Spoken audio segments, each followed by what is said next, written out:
السلام علیکم ورحمۃ اللہ وبرکاتہ نحمدہ ونصلی علی رسولہ الکریم اما بعد فاعوذ باللہ من الشیطان الرجیم بسم اللہ الرحمن الرحیم عن ثوبان رضی اللہ تعالی عنہ قال قال رسول اللہ صلی اللہ علیہ وسلم ایما امرأة سألت زوجها الطلاق فی غیر ما بأس فحرام علیہا رائحۃ الجنہ۔ حضرت ثوبان رضی اللہ تعالیٰ عنہ سے روایت ہے کہ نبی پاک صلی اللہ علیہ وآلہ وسلم نے فرمایا کہ جو کوئی عورت اپنے خامند سے طلاق کا مطالبہ کرے بغیر اس کے کہ اسے کوئی تنگی پیش آئی ہو یا اس کی طرف سے کوئی تکلیف پیش آئی ہو تو پھر ایسی عورت پر جنت کی خوشبو حرام ہے۔ بے جا طلاق کی ڈیمانڈ کرنے والی خواتین جنت کی خوشبو تک سے محروم رہیں گی۔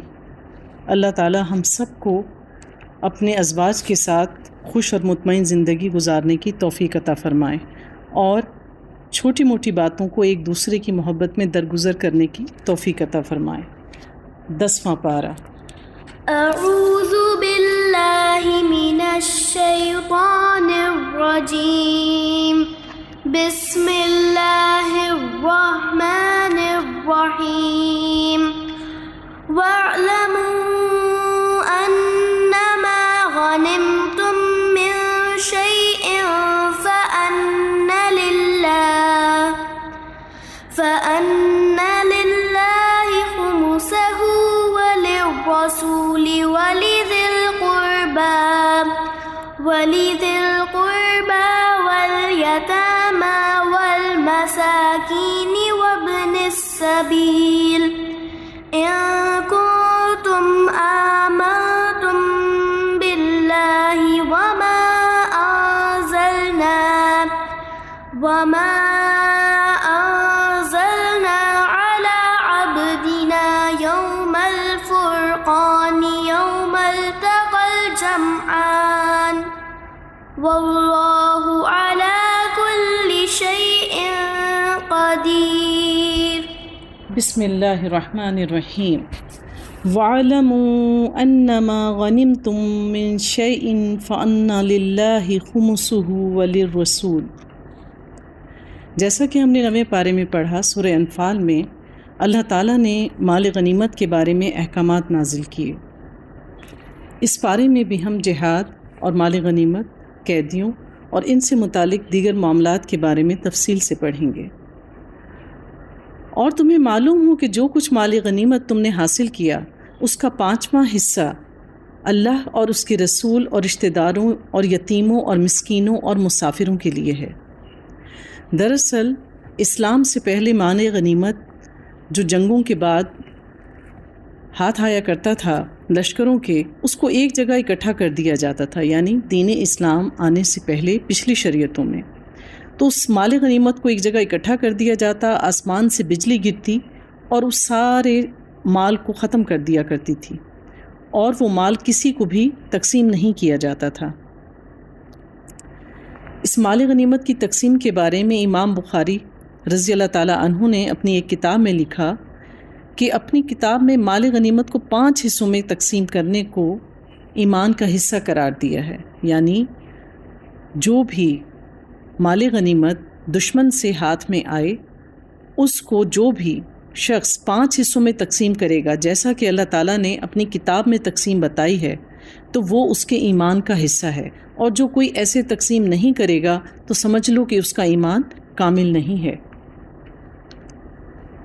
اگر تم ایمان لائے ہو اللہ اور اس کی چیز پر جو فیصلے کے روز یعنی دونوں فوجوں کی اکٹھے ہونے کے دن ایک دوسرے سے لڑنے کے دن ہم نے اپنے بندے پر نازل کی تھی تو یہ حصہ بخوشی ادا کرو، اللہ ہر چیز پر قادر ہے۔ یاد کرو وہ وقت جب تم وادی کے اس جانب تھے اور وہ دوسری جانب پڑاؤ ڈالے ہوئے تھے۔ غزوہ حنین کا واقعہ بیان کیا جا رہا ہے۔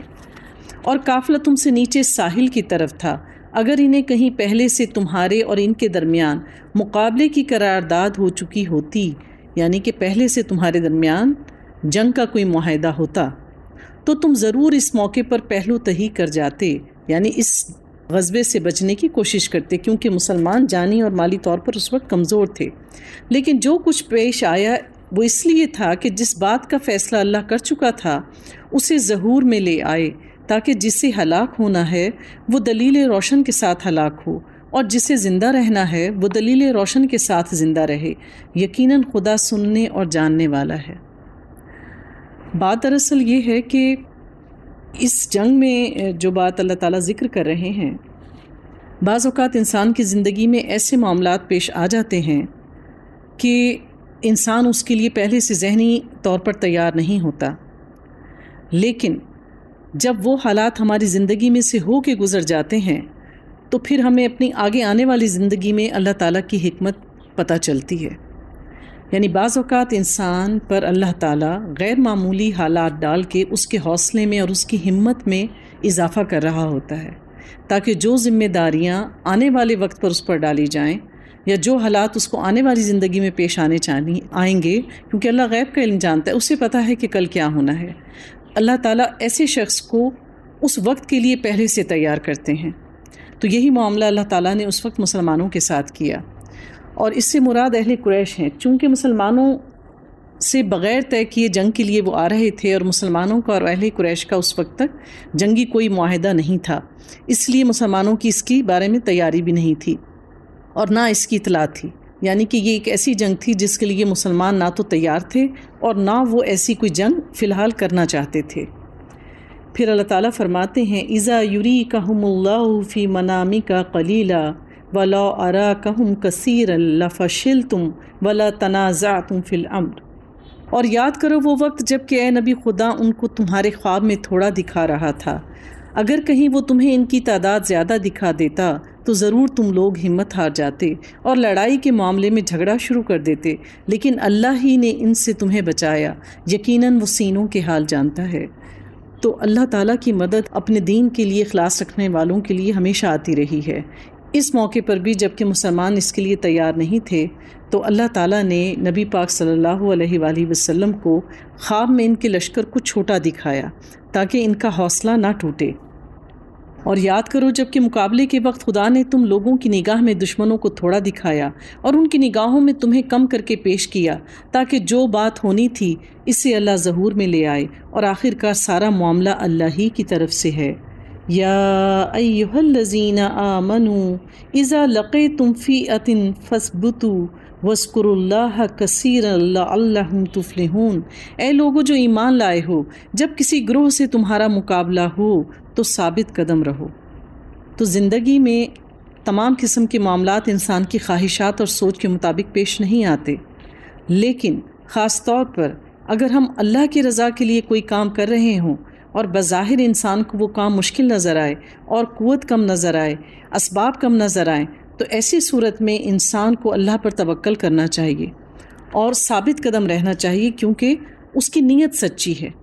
انما الاعمال بالنیات۔ اگر آپ کی نیت مضبوط ہے تو مشکل سے مشکل کام بھی انسان کر سکتا ہے۔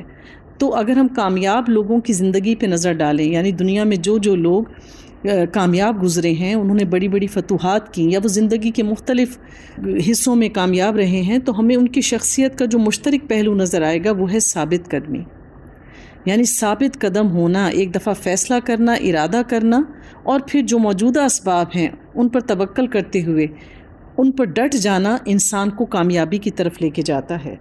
تو جو چیز کامیابی کی کنجی ہے وہ ہے انسان کا پختہ ارادہ، پھر ہے اخلاص، پھر ہے اس مقصد تک پہنچنے کے لیے مسلسل کوشش، پھر ہے باہم مشورہ۔ جو کام بغیر مشورے کے شروع کیے جاتے ہیں اکثر اس میں ناکامی ہوتی ہے۔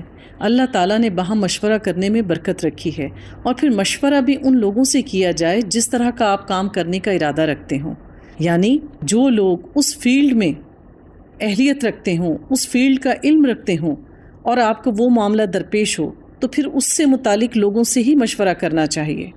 یعنی اگر زمین جائیداد سے متعلق کوئی فیصلہ لینا ہے تو جو لوگ وہ کاروبار کرتے ہیں، جو اس کا علم رکھتے ہیں، ان سے مشورہ کریں۔ اسی طریقے سے کاروبار میں پیسہ کہاں لگانا ہے تو جو لوگ کاروبار کے بارے میں علم رکھتے ہیں ان سے مشورہ کرنا چاہیے۔ پھر اس کے بعد کیا ہے کہ یہ سب اسباب اختیار کرنے کے بعد ایک مومن کو چاہیے کہ وہ پھر اللہ ہی پر بھروسہ کرے، توکل علی اللہ، اور پھر کیا دعا کرے، حسبی اللہ لا الہ الا ہو علیہ توکلت وہو رب العرش العظیم، کیونکہ جو مدد اللہ کی طرف سے آتی ہے وہ انسان کی کوئی بھی مدد نہیں کر سکتا۔ پھر کہ انسان جب اپنے اس کام میں جت جائے تو پھر صرف اپنے اسباب پہ بھروسہ نہ کرے، بلکہ مستقل اللہ تعالیٰ سے اس کی مدد مانگتا رہے کہ اہل ایمان کس طرح سے دعا کرتے ہیں۔ اس کا سلیقہ بھی ہمیں نبی پاک صلی اللہ علیہ وآلہ وسلم نے سکھایا۔ یا حی یا قیوم برحمتک استغیث، یا حی یا قیوم برحمتک استغیث، یا حی یا قیوم برحمتک استغیث۔ اس دعا میں انسان اللہ کی مدد پر بھروسہ کرتا ہے اور اپنی کمزوری کا اظہار کرتا ہے، اور یہ طریقہ اللہ تعالیٰ کو دعا مانگنے کا انتہائی پسند ہے۔ کیونکہ اگر انسان اللہ پہ بھروسہ کرتا ہے تو اس کا دنیاوی اسباب سے اختیار تو ضرور کرتا ہے، لیکن ان پر مکمل کامل یقین نہیں کرتا، کیونکہ ایک کسان اگر فصل بوتا ہے اس کو نہیں معلوم کہ وقت پر بارش ہوگی یا نہیں ہوگی، وہ فصل کو صحیح سے کاٹ سکے گا یا نہیں کاٹ سکے گا۔ یہ اللہ کی رحمت ہوگی، اللہ کا فضل ہوگا، اللہ کی مدد ہوگی تو وہ اپنی بوئی ہوئی فصل کو اچھے طریقے سے کاٹ پائے گا۔ یہی ایک مومن کا ایمان ہے۔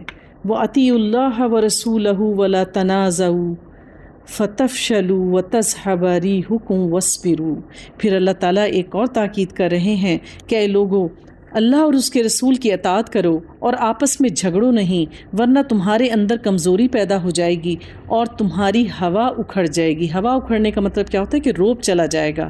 صبر سے کام لو۔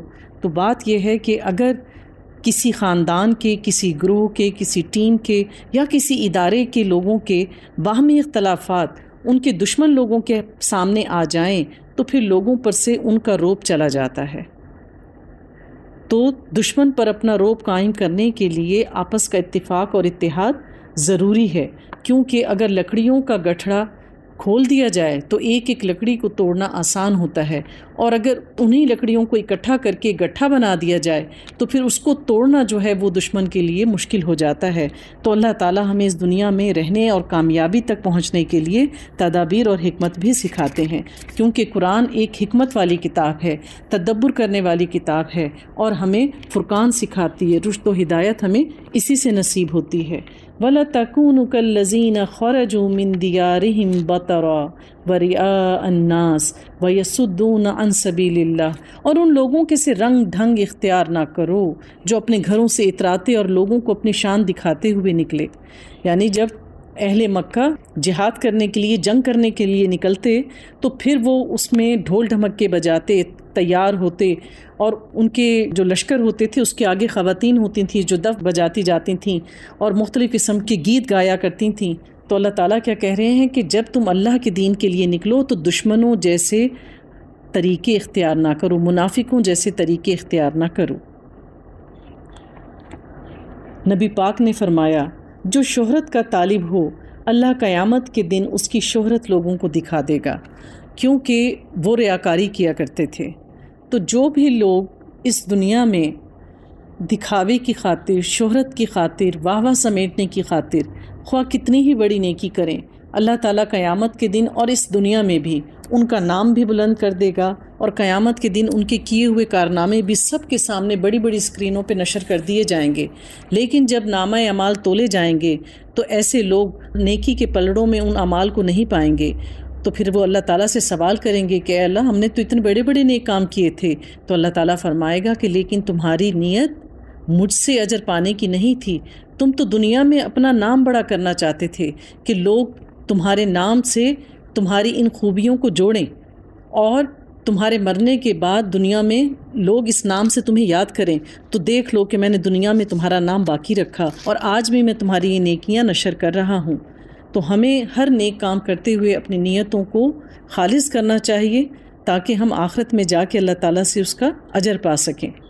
تو پھر اللہ تعالیٰ فرماتے ہیں، جن کی یہ روش ہے کہ اللہ کے راستے سے روکتے ہیں اور جو کچھ وہ کر رہے ہیں وہ اللہ کی گرفت سے باہر نہیں ہے۔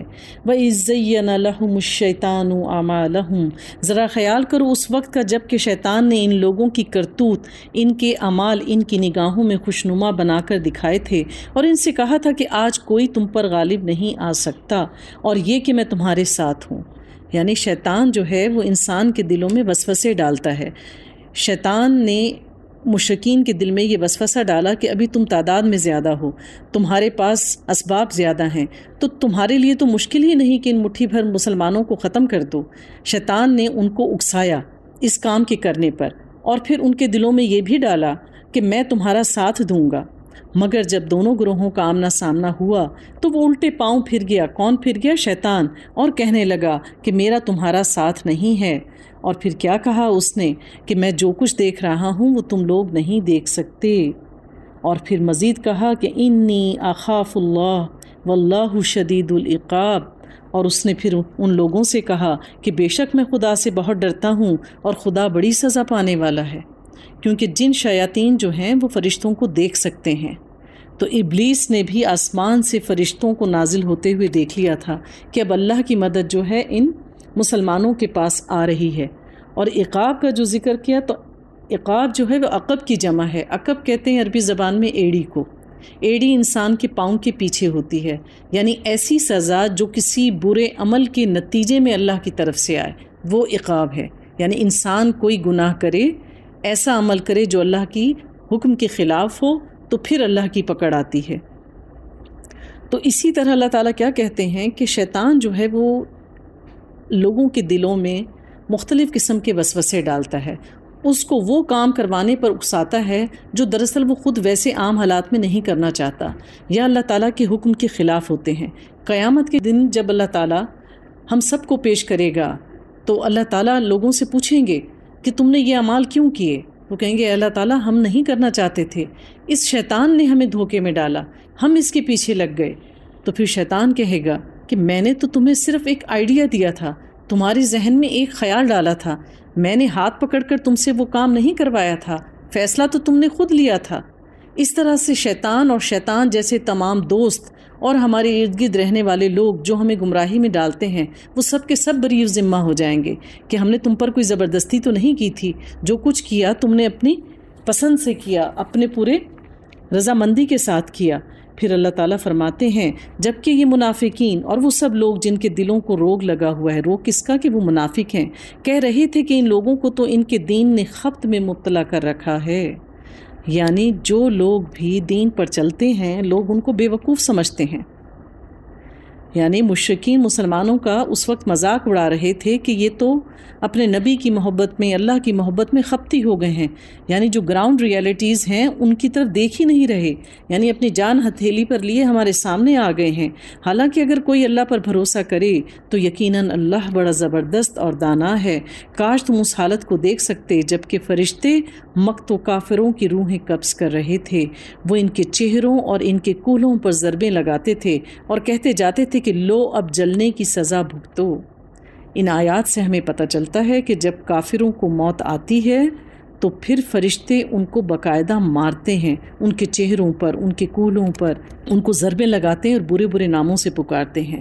یہ وہ جزا ہے جس کا سامان تمہارے اپنے ہاتھوں نے پیشگی مہیا کر رکھا ہے، یعنی یہ سزا اللہ کی طرف سے نہیں ہے بلکہ تمہارے ہاتھوں نے یہ پہلے کمائی کی ہے، تم پہلے یہ کام غلط کر چکے ہو، اب اس کی سزا بھگتو، ورنہ اللہ تو اپنے بندوں پر ظلم نہیں کرتا۔ یہ معاملہ ان کے ساتھ اسی طرح پیش آیا جس طرح آل فرعون اور ان سے پہلے کے دوسرے لوگوں کے ساتھ پیش آتا رہا ہے کہ انہوں نے اللہ کی آیات کو ماننے سے انکار کیا اور اللہ نے ان کے گناہوں پر انہیں پکڑ لیا۔ اللہ قوت رکھتا ہے اور سخت سزا دینے والا ہے۔ یہ اللہ کی سنت کے مطابق ہوا کہ وہ کسی نعمت کو جو اس نے کسی قوم کو عطا کی ہو اس وقت تک نہیں بدلتا حتی یغیروا بانفسہم وَأَنَّ اللَّهَ سَمِيعٌ عَلِيمٌ، اس وقت تک نہیں بدلتا اللہ تعالیٰ وہ سب نعمتیں جب تک کہ وہ قوم خود اپنے طرز عمل کو نہیں بدل دیتی۔ اللہ سب کچھ سننے اور جاننے والا ہے۔ جس طرح ہم اردو میں کہتے ہیں کہ اللہ اس وقت تک اپنی کسی قوم کی حالت نہیں بدلتا جب تک کہ وہ قوم خود اپنی حالت کو بدلنے کی کوشش نہیں کرتی۔ یعنی اسی طریقے سے اللہ تعالیٰ اپنی دی ہوئی نعمتوں کو ہرگز واپس نہیں لیتا جب تک کہ وہ انسان اس نعمت کی ناشکری نہ کرے، اس کا اسراف نہ کرے، اس کی ناقدری نہ کرے۔ کیونکہ ناشکری جو ہے، اللہ کا شکر نہ ادا کرنا زوال نعمت کا سبب بنتا ہے۔ اسی طریقے سے جو لوگ اللہ کی دی ہوئی نعمتوں کی شکر گزاری کرتے ہیں اور ان کا صحیح استعمال کرتے ہیں، اس کا ضیاع نہیں کرتے، ناقدری نہیں کرتے، تو پھر ان کا یہ عمل ان کی نعمتوں کو باقی بھی رکھتا ہے، اور پھر اللہ تعالیٰ ان کی شکر گزاری کی وجہ سے ان نعمتوں میں وقت کے ساتھ ساتھ مزید اضافہ بھی کرتا ہے۔ پھر اللہ تعالیٰ فرماتے ہیں آل فرعون اور اس سے پہلے کی قوموں کے ساتھ جو کچھ پیش آیا وہ اسی ضابطے کے مطابق تھا، یعنی یہی سنت کہ اگر شکر گزاری کرو گے تو نعمت باقی رہے گی، ناشکری کرو گے تو ایک خاص وقت پر اللہ تعالیٰ تمہاری رسی کو کھینچ لے گا، جیسے اللہ تعالیٰ نے فرعون کو اس کے تکبر کی سزا دی، اس کی ناشکری کی سزا دی اور اس کو اس کی قوم کے سمیت سمندر میں غرق کر دیا۔ ایسوں کا پھر اللہ تعالیٰ کوئی نام لیوا بھی پیچھے نہیں چھوڑتا۔ انہوں نے اپنے رب کی آیات کو جھٹلایا، تب ہم نے ان کے گناہوں کی پاداش میں انہیں ہلاک کیا اور آل فرعون کو غرق کر دیا۔ یہ سب لوگ ظالم تھے۔ ظالم کون ہوتے ہیں؟ جو کسی چیز کو یا کسی شخص کو اس کا جائز حق نہیں دیتے۔ اسی طرح شرک کرنا کیا ہے؟ اللہ تعالیٰ نے کیا کہا ہے؟ ان الشرک لظلم عظیم، کہ شرک سب سے بڑا ظلم ہے۔ کیوں؟ کیونکہ جو لوگ اللہ کے ساتھ کسی کو شریک ٹھہراتے ہیں، اللہ کے برابر کسی کو ٹھہراتے ہیں، وہ دراصل اللہ کو اس کا جائز مقام نہیں دے رہے ہوتے۔ تو کسی بھی چیز کو اس کا جائز مقام نہ دینا ظلم ہے، یعنی غریب کو غریب کا حق نہ دینا اس پر ظلم ہے۔ کسی نے کسی پر ظلم کیا، اس کا حق مارا اور کوئی اس کی داد رسی نہ کرے تو اس نے بھی ظلم کیا۔ پھر اللہ فرماتے ہیں یقیناً اللہ کے نزدیک زمین پر چلنے والی مخلوق میں سب سے زیادہ بدتر وہ لوگ ہیں جنہوں نے حق کو ماننے سے انکار کر دیا، پھر کسی طرح وہ اسے قبول کرنے پر تیار نہیں ہیں۔ ان میں سے وہ لوگ جن کے ساتھ تو نے معاہدہ کیا، پھر وہ ہر موقع پر اس کو توڑتے ہیں اور ذرا خدا کا خوف نہیں کرتے۔ بس اگر یہ لوگ تمہیں لڑائی میں مل جائیں تو ان کی ایسی خبر لو کہ ان کے بعد دوسرے جو لوگ ایسی روش اختیار کریں، یعنی ویسا ہی طریقہ اختیار کرنا چاہیں، تو وہ حواس باختہ ہو جائیں۔ یعنی اہل قریش کی طرف اشارہ کیا جا رہا ہے کہ انہوں نے ہر موقع پہ اپنے وعدوں کو توڑا، تو اب تم ان کے ساتھ اس طرح کا معاملہ کرنا، انہیں اتنی سخت سزا دینا کہ آئندہ کوئی تمہارے ساتھ معاہدہ کرے تو وہ اس کو توڑنے سے پہلے حواس باختہ ہو، یعنی وہ اس کو توڑنے کی ہمت نہ کریں۔ توقع ہے کہ بد عہدوں کے اس انجام سے وہ سبق لیں گے۔ اور اگر کبھی تمہیں کسی قوم سے خیانت کا اندیشہ ہو تو اس کے معاہدے کو علانیہ اس کے آگے پھینک دو، یعنی اگر کوئی قوم تم سے اپنے معاہدے کی خلاف ورزی کرنے کا ارادہ رکھتی ہو تو پھر اس کے سامنے اس کی تحریر کو لے آؤ۔ اس لیے ہمیں کیا کہا گیا ہے کہ جب بھی کوئی اہم کام، چاہے وہ بھائی بھائی کے درمیان ہو، آپ کے کسی دوست کے ساتھ ہو، یا کسی بھی شخص کے ساتھ آپ دنیاوی طور پر کوئی بھی معاملہ کر رہے ہوں اور وہ بات بہت اہم نوعیت کی ہو، تو ہمیں چاہیے ہے کہ ہم اس کو تحریری شکل میں رکھیں، کیونکہ جو چیز لکھ دی جاتی ہے وہ ایک ثبوت ہوتی ہے۔ یقیناً اللہ خائنوں کو پسند نہیں کرتا۔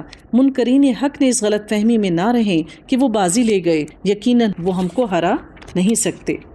اور تم لوگ جہاں تک کہ تمہارا بس چلے زیادہ سے زیادہ طاقت اور تیار بندھے رہنے والے گھوڑے ان کے مقابلے میں مہیا رکھو۔ اس سے کیا مراد ہے؟ اس سے ہمیں کہا جا رہا ہے کہ دشمن کو کبھی کمزور نہ جانو، اور جتنی استطاعت تمہارے پاس ہے ہمیشہ اپنی جنگی تیاری کر کے رکھو۔ تو اس لیے آج کے دور میں بھی ہمیں چاہیے ہے کہ ہم اپنے کسی بھی دشمن کو کمزور نہ جانیں اور اپنی سرحدوں کو محفوظ رکھیں، اور دنیاوی طور پر دنیا جس حساب سے ترقی کر رہی ہے، اپنے ملک کے دفاع کے لیے، اپنے دین کے دفاع کے لیے دنیاوی اسباب بھی بہترین اختیار کریں۔ یہ اللہ تعالیٰ نے ہمیں حکمت سکھائی ہے تاکہ اس کے ذریعے سے اللہ کے اور اپنے دشمنوں کو اور ان دوسرا اعداء کو خوف زدہ کرو، یعنی جس کی جتنی جنگی قوت مضبوط ہوتی ہے دشمن پر اس کا اتنا زیادہ رعب ہوتا ہے۔ لا تعلمونہم اللہ یعلموہم وما تنفقوا من شیء فی سبیل اللہ۔ کیونکہ تم نہیں جانتے مگر اللہ جانتا ہے۔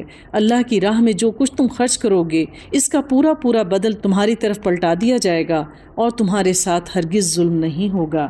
یعنی کہ تم دشمن کی چھپی ہوئی قوت کو نہیں دیکھتے، لیکن اللہ جانتا ہے، اور جو کچھ تم اللہ کی راہ میں خرچ کرو گے، خواہ جان ہے یا مال، بے دریغ اللہ کی راہ میں خرچ کرو، اور اس بات پر پورا بھروسہ رکھو کہ اللہ تمہیں اس کا پورا پورا اجر دے گا۔ اور اے نبی اگر دشمن صلح اور سلامتی کی طرف مائل ہوں تو تم بھی اس کے لیے آمادہ ہو جاؤ، اور پھر چاہے دونوں فوجیں ایک دوسرے کے آمنے سامنے پہنچ جائیں، لیکن اس وقت یعنی جنگ شروع ہونے سے پہلے اگر آپ کا دشمن ہتھیار ڈال دے اور آپ کی شرائط مان لے تو پھر زبردستی ان کے اوپر جنگ مسلط نہ کرو، ایسا کرنے سے مسلمانوں کو منع کیا گیا ہے۔ اور اللہ پر بھروسہ کرو، یقیناً وہی سب کچھ سننے اور جاننے والا ہے، اور اگر وہ دھوکے کی نیت رکھتے ہوں تو تمہارے لیے اللہ ہی کافی ہے۔ وہی تو ہے جس نے اپنی مدد سے مومنوں کے ذریعے سے تمہاری تائید کی اور مومنوں کے دل ایک دوسرے کے لیے جوڑ دیے۔ وَلَكِنَّ اللَّهَ أَلَّفَ بَيْنَهُمْ إِنَّهُ عَزِيزٌ حَكِيمٌ۔ تو پھر اللہ تعالیٰ کیا فرماتے ہیں کہ تم روئے زمین کی ساری دولت بھی خرچ کر ڈالو تو ان لوگوں کے دل نہیں جوڑ سکتے، مگر وہ اللہ ہے جس نے ان لوگوں کے دل جوڑے، یقیناً وہ بڑا زبردست اور دانا ہے۔ تو بات یہ ہے کہ اللہ تعالیٰ لوگوں کے دلوں میں بھی کسی کی محبت ایسے ہی تقسیم کرتا ہے جیسے کہ اس زمین پہ ہم سب کے حصے کا رزق تقسیم کیا جاتا ہے۔ تو اصل محبت وہ ہے جو کسی نفسانی خواہشات کی وجہ سے ہم کسی سے نہ کریں، وہ محبت دراصل میں مضبوط اور بغیر ریاکاری کی محبت ہے جو اللہ کی خاطر ہم ایک دوسرے سے کرتے ہیں۔ حضرت ابن عباس سے روایت ہے کہ نبی پاک صلی اللہ علیہ وآلہ وسلم نے فرمایا کہ جب اللہ کچھ دلوں کو قریب کر دیتا ہے تو کوئی چیز ان کو دور نہیں کر سکتی۔ پھر اس کے بعد آپ نے قرآن کی یہ آیات تلاوت فرمائیں، وَأَلَّفَ بَيْنَ قُلُوبِهِمْ لَوْ أَنفَقْتَ مَا فِي الْأَرْضِ جَمِيعًا، کہ جن کے دلوں میں اللہ محبت ڈال دیتا ہے، جن کے دل اللہ تعالیٰ خود قریب کر دیتا ہے، تو پھر دنیا کی کوئی طاقت اس محبت کو کم نہیں کر سکتی۔ تو پھر حدیث میں ہے کہ جب اللہ کسی سے محبت کرتا ہے تو جبریل علیہ السلام سے فرماتے ہیں اللہ تعالیٰ کہ میں فلاں شخص سے محبت کرتا ہوں اے جبریل، پھر حاملین عرش کو بتایا جاتا ہے، یعنی وہ فرشتے جو اللہ تعالیٰ کے عرش کو اٹھائے ہوئے ہیں انہیں بتایا جاتا ہے، اور پھر یوں ساتوں آسمانوں کے فرشتے ان کی طرف یہ منادی کر دی جاتی ہے کہ اللہ اپنے زمین پہ رہنے والے اس بندے سے محبت کرتا ہے۔ پھر اللہ کے ساتوں آسمانوں کے فرشتے بھی اس شخص سے محبت کرنے لگتے ہیں، اور پھر اللہ اس کی محبت دنیا میں موجود لوگوں کے دلوں میں ڈال دیتے ہیں، اور پھر وہ لوگ بھی اس شخص سے محبت کرنے لگ جاتے ہیں۔ اور جن کے دل پیار کرتے ہیں کسی سے اللہ کی خاطر وہ دل نرم ہوتے ہیں۔ ہم کبھی کبھی کسی شخص کے بارے میں یہ کہتے ہیں کہ پتہ نہیں کیوں مجھے ویسے ہی اس سے محبت ہے، حالانکہ میں اس کو جانتا نہیں، میں اس سے ملتا نہیں، اس سے میری کوئی رشتہ داری نہیں ہے، یا میرا کوئی نفع اس کے ساتھ جڑا ہوا نہیں ہے، لیکن یہ مجھے اچھے لگتے ہیں۔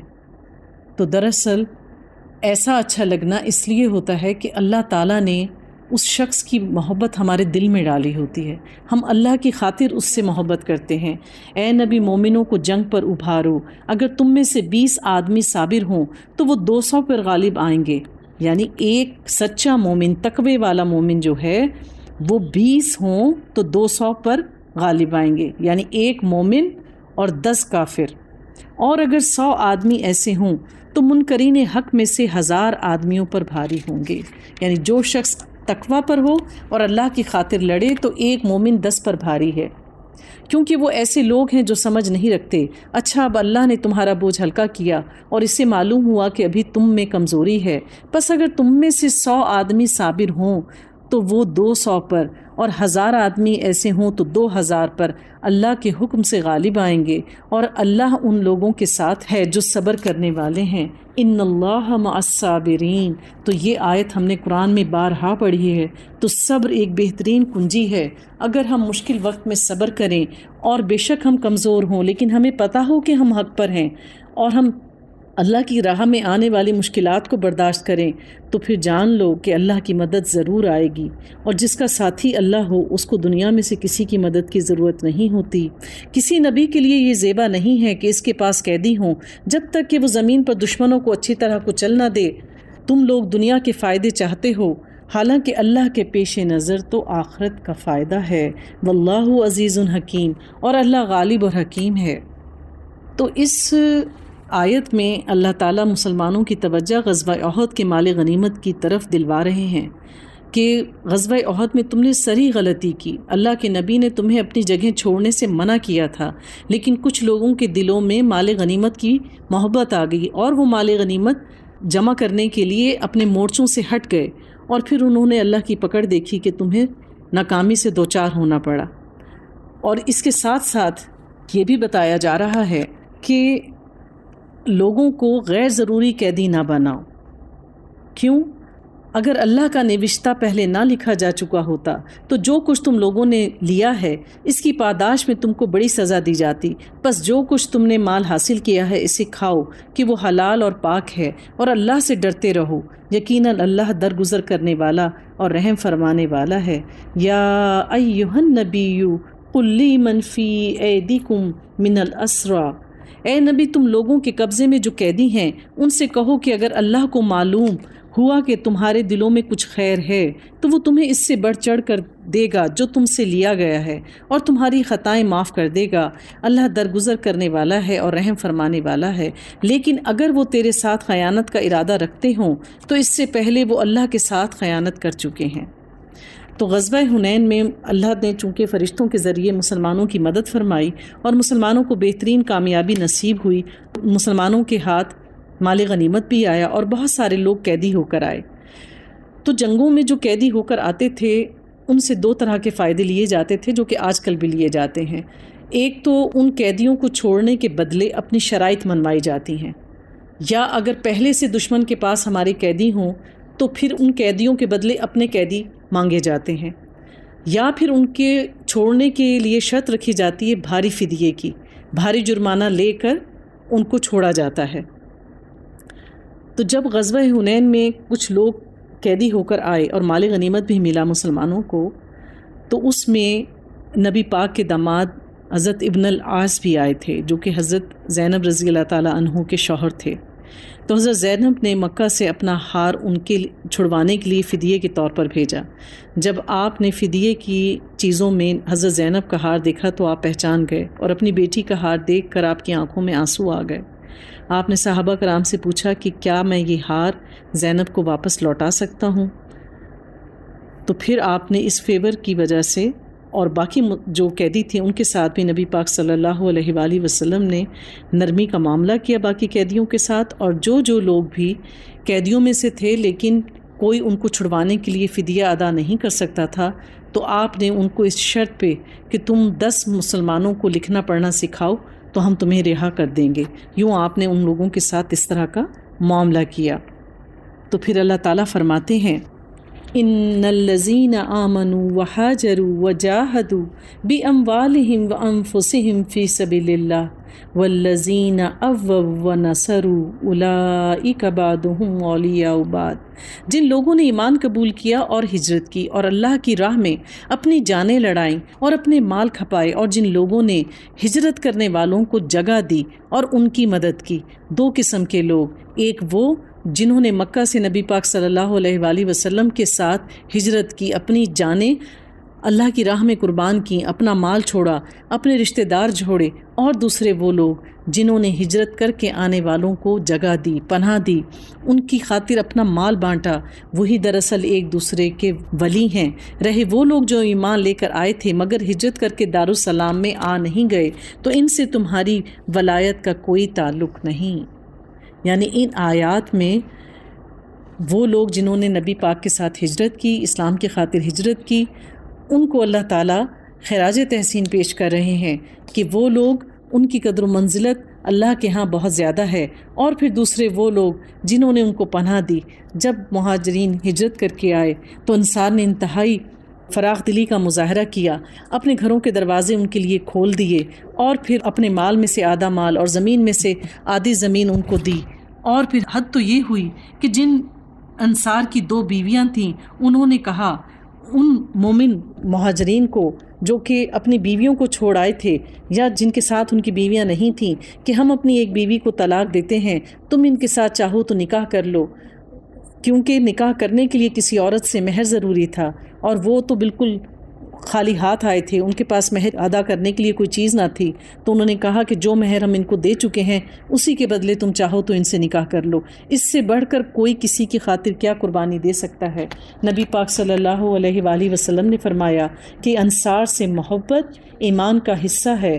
غزوہ حنین سے واپسی پر نبی پاک صلی اللہ علیہ وآلہ وسلم نے انتہائی خوبصورت الفاظ میں انصار کے حق میں دعا فرمائی۔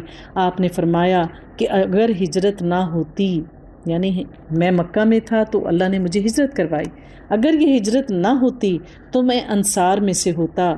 اگر سب لوگ ایک راستے سے جائیں اور انصار دوسرے راستے سے جائیں تو یقیناً میں انصار کے ساتھ ان کے راستے سے جاؤں گا۔ انصار مغز ہیں اور تم لوگ چھلکا ہو، اے اللہ انصار پر اور ان کی اولاد پر رحم کر، اے اللہ انصار پر اور ان کی اولاد پر رحم فر۔ آپ نے یہ الفاظ کئی بار دہرائے۔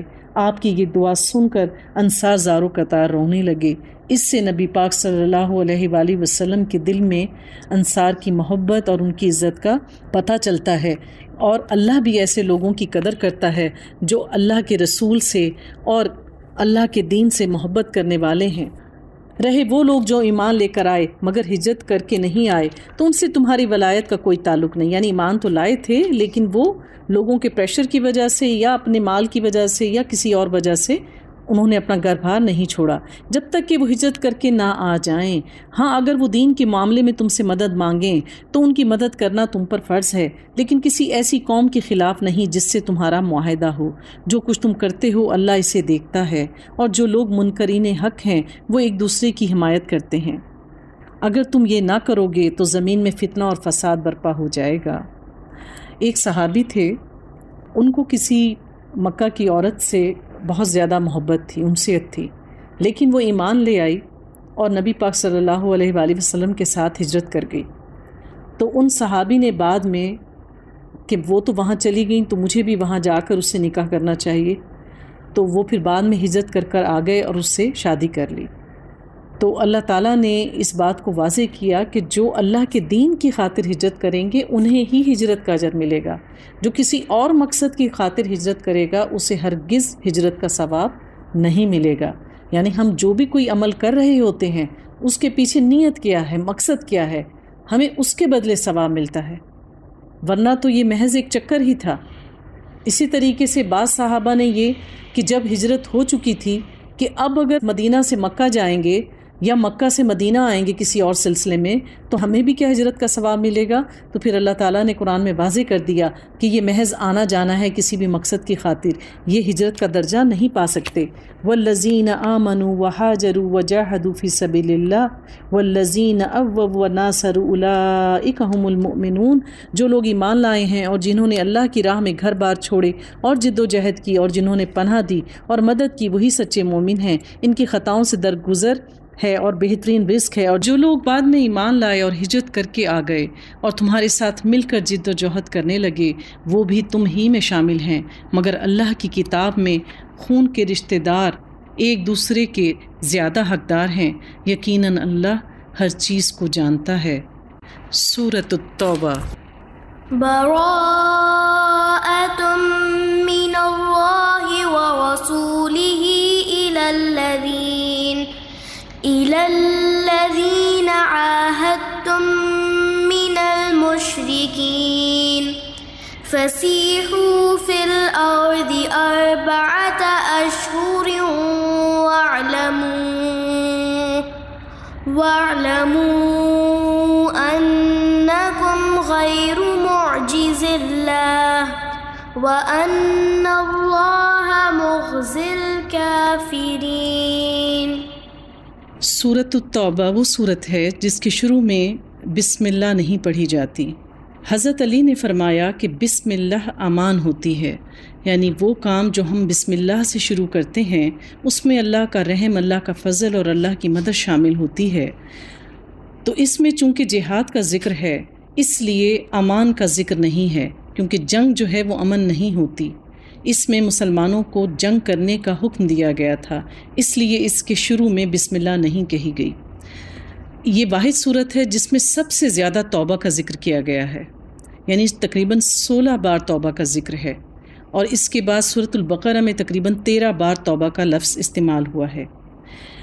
غزوہ تبوک کا ذکر ہے اس پوری سورہ میں، اور غزوہ تبوک وہ پہلی جنگ تھی جو غیر مسلموں سے، غیر عرب سے اور رومی لوگوں سے لڑی گئی تھی، یعنی اس سے پہلے جتنے غزوات ہوئے تھے وہ مشرکین مکہ کے ساتھ ہوئے تھے۔ جب یہ سورہ نازل ہوئی، اس کی پہلی آیت نازل ہوئی، اس وقت حضرت ابو بکر صدیق کی قیادت میں مسلمانوں کا جو لشکر تھا وہ حج کی ادائیگی کے لیے مکہ کی طرف روانہ ہو چکا تھا۔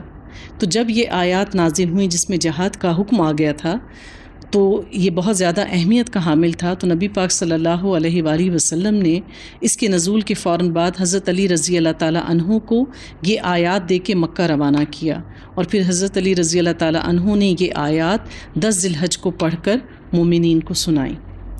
براءۃ من اللہ ورسولہ الی الذین عاہدتم من المشرکین، اعلان براءت ہے، یعنی اللہ بری الذمہ ہو گیا، اللہ نے ہاتھ اٹھا لیا اللہ اور اس کے رسول کی طرف سے ان مشرکین کو جن سے تم نے معاہدے کیے تھے، بس تم لوگ ملک میں 4 مہینے اور چل پھر لو، اور جان رکھو کہ تم اللہ کو عاجز کرنے والے نہیں ہو، اور یہ کہ اللہ منکرین حق کو رسوا کرنے والا ہے۔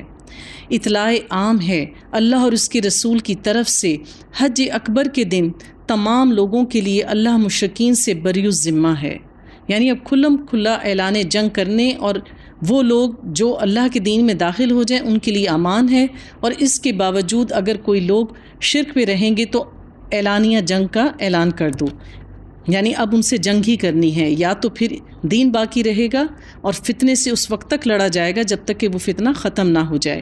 اب اگر تم لوگ توبہ کر لو تو تمہارے ہی لیے بہتر ہے، اور جو منہ پھیرتے ہو تو خوب سمجھ لو کہ تم اللہ کو عاجز کرنے والے نہیں ہو، اور اے نبی انکار کرنے والوں کو سخت عذاب کی خوشخبری سنا دو۔ بجز ان مشرکین کے جن سے تم نے معاہدے کیے، پھر انہوں نے اپنے عہد کو پورا کرنے میں تمہارے ساتھ کوئی کمی نہیں کی اور نہ تمہارے خلاف کسی کی مدد کی، تو ایسے لوگوں کے ساتھ تم بھی مدت معاہدے تک وفا کرو، کیونکہ اللہ متقیوں کو پسند کرتا ہے۔ یعنی سب لوگوں کو کھلم کھلا یہ اعلان کر دو کہ اب تمہارے پاس 4 مہینے کی مہلت ہے، چاہو تو دین اسلام میں داخل ہو جاؤ، چاہو تو مکہ چھوڑ کے چلے جاؤ، لیکن جن لوگوں کے ساتھ آپ نے جو معاہدے کر رکھے ہیں، جس طرح کے بھی وہ معاہدے ہیں، پہلے آپ ان کو پورا کرو گے اگر وہ تمہارے ساتھ بھی معاہدے کی پاسداری کرتے رہے ہیں۔ بس جب حرام مہینے گزر جائیں، تو حرام مہینے حرمت والے مہینے کون سے ہیں؟ ایک دفعہ پھر دہرا لیتے ہیں، ذی-القعدہ، ذی الحج، محرم اور رجب۔ تو مشرکین کو قتل کرو، جہاں پاؤ انہیں پکڑو اور گھیرو، اور ہر گھات میں ان کی خبر لینے کے لیے بیٹھو۔ یہ وہ آیات ہیں جن سے بعض لوگ مسلمانوں کو مس گائیڈ کرتے ہیں کہ دیکھو قرآن میں لکھا ہے کہ جہاں کہیں تمہیں مشرک ملے، کافر ملے، اس کو پکڑو اور قتل کر دو۔ ایسا ہرگز نہیں ہے۔ یہ اس وقت کے حالات میں اللہ تعالیٰ نے خانہ کعبہ کو پاک کرنے کے لیے کہ خانہ کعبہ مشرکین سے پاک ہو جائے، وہ اس جگہ کو چھوڑ دیں اور مسلمان اس کو اللہ تعالیٰ کے گھر کے حج اور عمرے اور طواف اور اعتکاف کے لیے اس کو پاک کر دیں، ان کو وہاں سے نکالنے کے لیے حکم دیا گیا تھا۔ یہ نہیں کہ جہاں کہیں ہمیں چلتے پھرتے کوئی مشرک نظر آئے ہم اس کو قتل کر دیں اور جنت کو پالیں، ایسا ہرگز نہیں ہے۔ پھر اگر وہ توبہ کر لیں، وَأَقَامُوا الصَّلَاةَ وَآتُوا الزَّكَاةَ فَخَلُّوا سَبِيلَهُمْ، اور نماز قائم کریں اور زکوٰۃ دیں تو انہیں چھوڑ دو، اللہ درگزر فرمانے والا اور رحم فرمانے والا ہے۔ تو بات کیا ہے کہ جو بھی کوئی توبہ کرے، نماز اور زکوٰۃ کریں تو ان کو چھوڑ دو۔ نماز توحید کے بعد سب سے بڑا حق ہے، یعنی اللہ پر ایمان لانے کے بعد جو سب سے اہم رکن ہے ہمارے دین کا وہ ہے نماز۔ اس کے بعد ہے بندوں کے حق ادا کرنا، مسکینوں کا حق ادا کرنا، اور ان کے حق ہم کیسے ادا کر سکتے ہیں؟ جب ہم صدقات نکالیں، زکوٰۃ دیں۔ تو بات یہ ہے کہ جب ہم اللہ کے نام سے کلمہ پڑھتے ہیں تو پھر ہمارا دل کا تزکیہ ہو جاتا ہے، ہمارے دل سے کفر کا خاتمہ ہو جاتا ہے، اور جب ہم نماز ادا کرتے ہیں تو الصلاۃ تنہی عن المنکر، تو نماز ہمیں برائیوں سے روک دیتی ہے۔ لیکن جب ہم صدقات اور خیرات نکالتے ہیں تو اس کے ذریعے سے ہمارا نفس اور ہمارا مال دونوں چیزیں پاک ہو جاتی ہیں تو پھر اللہ تعالیٰ مومن کو سر تپا پاکی ہی پاکی چاہتا ہے۔ جب تک ہم اللہ کے دین میں پورے کے پورے داخل نہیں ہو سکتے، ہم اپنے دین پر نہیں جم سکتے اور ایک پکے مومن نہیں کہلوا سکتے۔ پھر اللہ تعالیٰ فرماتے ہیں، اور اگر مشرکین میں سے کوئی شخص پناہ مانگ کر تمہارے پاس آنا چاہے تاکہ اللہ کا کلام سنے تو اسے پناہ دے دو یہاں تک کہ وہ اللہ کا کلام سن لے، پھر اس کے امان تک پہنچا دو۔ یہ اس لیے کرنا چاہیے کہ یہ لوگ علم نہیں رکھتے، یعنی اگر کوئی شخص یہ کہے کہ مجھے امان دو، یعنی تو پھر اس کو مہلت دو کہ وہ اللہ کے دین کو سمجھے اور سمجھ بوجھ پانے کے بعد دین اسلام میں داخل ہو جائے، نہ کہ صرف یہ دیکھ کے کہ یہ منکر ہے اور اس کو مار دو۔ یعنی اگر کوئی مہلت مانگے تو اس کو مہلت دے دی جائے۔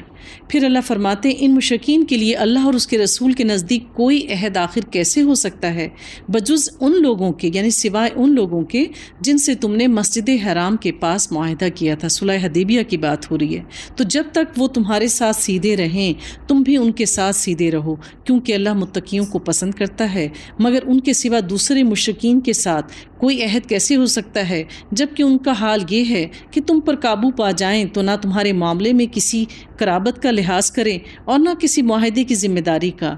یعنی جن مشرکین کو تم آزما چکی ہو، جنہوں نے بار بار تمہارے ساتھ کیے ہوئے عہد توڑے، تو پھر ان کے ساتھ ہرگز تم نرمی کا مظاہرہ نہیں کرنا۔ وہ اپنی زبانوں سے تم کو راضی کرنے کی کوشش کرتے ہیں مگر دل ان کے انکار کرتے ہیں اور ان میں سے اکثر لوگ فاسق ہیں۔ دراصل بنو قزعہ کے ایک شخص نے کہا کہ میں نماز پڑھتا ہوں، قیام کرتا ہوں، زکوٰۃ دیتا ہوں اور روزہ رکھتا ہوں۔ نبی پاک نے فرمایا، جو شخص ان اعمال پر فوت ہوا اس کو صدیقین اور شہداء کے ساتھ اٹھایا جائے گا۔ یعنی اگر کوئی زبانی اقرار کرے اور اس کا عمل بھی اس کی تصدیق کرے تو وہ صدیقین اور شہداء میں شمار ہوگا۔ پھر اللہ تعالیٰ کہتے ہیں، انہوں نے اللہ کی آیات کے بدلے تھوڑی سی قیمت قبول کر لی، پھر اللہ کے راستے میں سدے راہ بن کے بیٹھ گئے، یعنی رکاوٹ ڈال کر کھڑے ہو گئے۔ بہت ہی برے کرتوت ہیں جو یہ کر رہے ہیں۔ یعنی اللہ تعالیٰ ان لوگوں سے سخت ناراض ہے اور ان کے لیے شدید ترین عذاب کی قرآن میں وعید دی گئی ہے کہ جو نہ تو خود دین کے مطابق عمل کرتے ہیں بلکہ جو لوگ دین کی طرف آنا چاہتے ہیں وہ ان کی بھی حوصلہ شکنی کرتے ہیں۔ کسی مومن کے معاملے میں نہ یہ قرابت کا لحاظ کرتے ہیں اور نہ کسی عہد کی ذمہ داری کا، اور زیادتی ہمیشہ انہی کی طرف سے ہوئی۔ پس اگر یہ توبہ کر لیں اور نماز قائم کریں اور زکوٰۃ دیں تو تمہارے دینی بھائی ہیں، اور جاننے والوں کے لیے ہم اپنے احکام واضح کر دیتے ہیں۔ اور اگر عہد کرنے کے بعد پھر یہ اپنی قسموں کو توڑ ڈالیں اور تمہارے دین پر حملے کرنے شروع کر دیں تو کفر کے علمبرداروں سے جنگ کرو۔ یعنی اگر کوئی تم سے پختہ عہد کرے تو اس کے عہد کے مطابق معاملہ کر لو، لیکن وہ جھوٹا عہد ثابت ہو جائے ان کا اور وہ تم سے جنگ کرنے پر آمادہ ہوں تو پھر ان کے ساتھ کوئی کمی بھی نہ چھوڑو، ان کے ساتھ جنگ کرو، کیونکہ ان کی قسموں کا تو کوئی اعتبار نہیں، شاید کہ پھر یہ تلوار ہی کے زور سے باز آ جائیں گے۔ یعنی مومن کو کیا چاہیے کہ اگر کوئی پہلے ان سے زبانی کو معاہدہ کرے اور زبان سے قسم کھائے، اقرار کرے تو اس کو موقع ضرور دیں، لیکن اگر وہ زبان سے پھر جائے، عہد شکنی کرے تو پھر ان کے ساتھ جنگ کرے اور ان کو اپنے زور بازو سے لڑے اور ان کو روکے، کیونکہ مومن ایک سوراخ سے دو بار نہیں ڈسا جاتا۔ ایک بار اگر کسی نے عہد شکنی کی ہو تو دوبارہ پھر ایمان کا تقاضا ہے کہ اس پر کبھی بھی جو ہے یقین نہ کیا جائے۔ پھر اللہ تعالیٰ فرماتے ہیں، کیا تم نہ لڑو گے ایسے لوگوں سے جو اپنے عہد توڑتے ہیں اور جنہوں نے رسول کو ملک سے نکال دینے کا قصد کیا تھا؟ مشرکین کی طرف اشارہ ہے، اور زیادتی کی ابتدا کرنے والے تو وہی تھے۔ اتخشونہم فاللہ احق ان تخشوہ ان کنتم مومنین، کیا تم ان سے ڈرتے ہو؟ اگر تم مومن ہو تو اللہ اس کا زیادہ مستحق ہے کہ اس سے ڈرو۔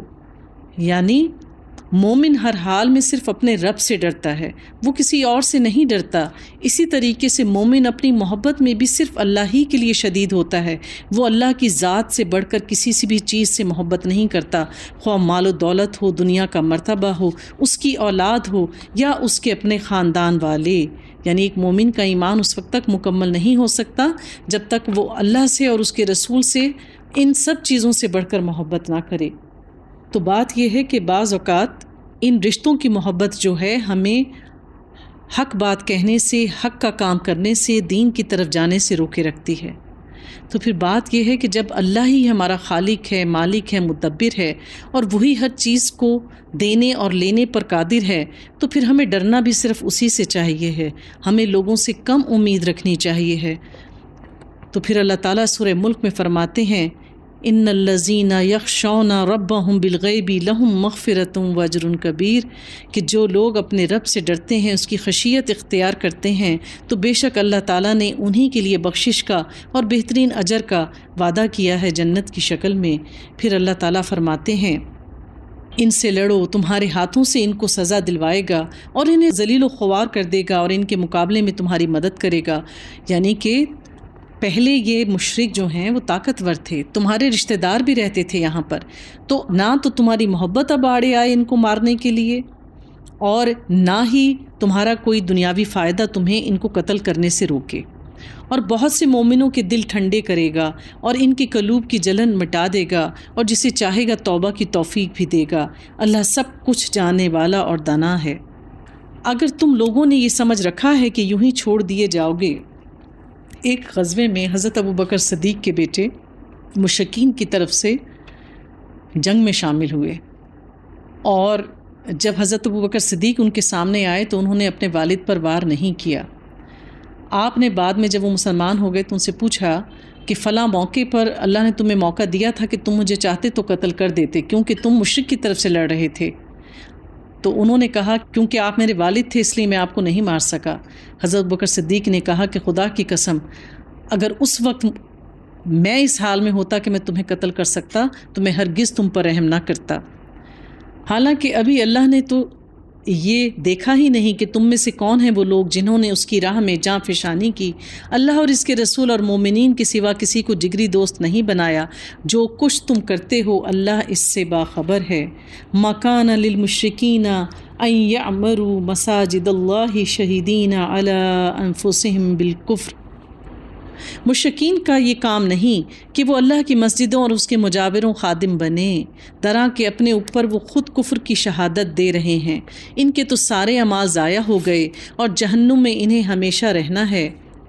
اللہ کی مسجدوں کے عبادہ کار یعنی اس کے مجاور اور خادم تو بس وہی لوگ ہو سکتے ہیں جو اللہ اور روز آخر کو مانیں، اس پر ایمان لائیں اور نماز قائم کریں اور زکوٰۃ دیں اور اللہ کے سوا کسی سے نہ ڈریں۔ انہی سے یہ توقع ہے کہ وہ سیدھی راہ پر چلیں گے۔ تو بات یہ ہے کہ اللہ تعالیٰ کی مساجد اور تمام وہ مقامات جہاں پہ اللہ کا ذکر کیا جاتا ہے، ان سب کے وارث اور مجاور وہی لوگ ہو سکتے ہیں جو دین پر عمل کرنے والے ہیں۔ تو وہ لوگ جو مکہ کے مجاور تھے وہ پہلے مشرکین تھے، خانہ کعبہ کی دیکھ بھال وہی کرتے تھے، وہی اس کے متولی اور رکھوالے تھے، یعنی کہ خانہ کعبہ پر ان کا ہولڈ تھا اور وہ اپنے ہی احکامات وہاں پر صادر کیا کرتے تھے۔ تو اب اللہ تعالیٰ نے کیا کہہ دیا کہ اب اللہ کے گھر کی ملکیت، اس کی رکھوالی جو ہے وہ ان سے لے کر مومنین کے حوالے کی جا رہی ہے، جو اللہ پر ایمان رکھنے والے ہیں، اللہ کی خاطر نماز ادا کرنے والے ہیں، کیونکہ مشرکین مکہ تو اللہ کے گھر کے گرد برہنہ طواف کیا کرتے تھے۔ پھر اللہ فرماتے ہیں اجعلتم سقایۃ الحاج وعمارۃ المسجد الحرام کمن آمن باللہ والیوم الآخر وجاہد فی سبیل اللہ۔ تو اللہ تعالیٰ کہتے ہیں کیا تم لوگوں نے حاجیوں کو پانی پلانے، مسجد حرام کی مجاوری کرنے کو اور اس شخص کے کام کے برابر ٹھہرا لیا ہے جو ایمان لایا اللہ پر اور روز آخرت پر اور جس نے اپنی جان اللہ کی راہ میں دی؟ اللہ کے نزدیک تو یہ دونوں برابر نہیں ہیں۔ تو اللہ تعالیٰ ان آیات میں مشرکین مکہ سے مخاطب ہیں کیونکہ یہ ان کی اپنی زبان تھی۔ جیسے ہی وہ آیات سنتے تھے ان کو سمجھ میں آ جاتا تھا کہ اللہ کیا کہہ رہا ہے، کیونکہ اللہ تعالیٰ کیا کہتا ہے کہ یہ کتاب مبین ہے، اس میں کوئی بات بھی ڈھکی چھپی نہیں ہے۔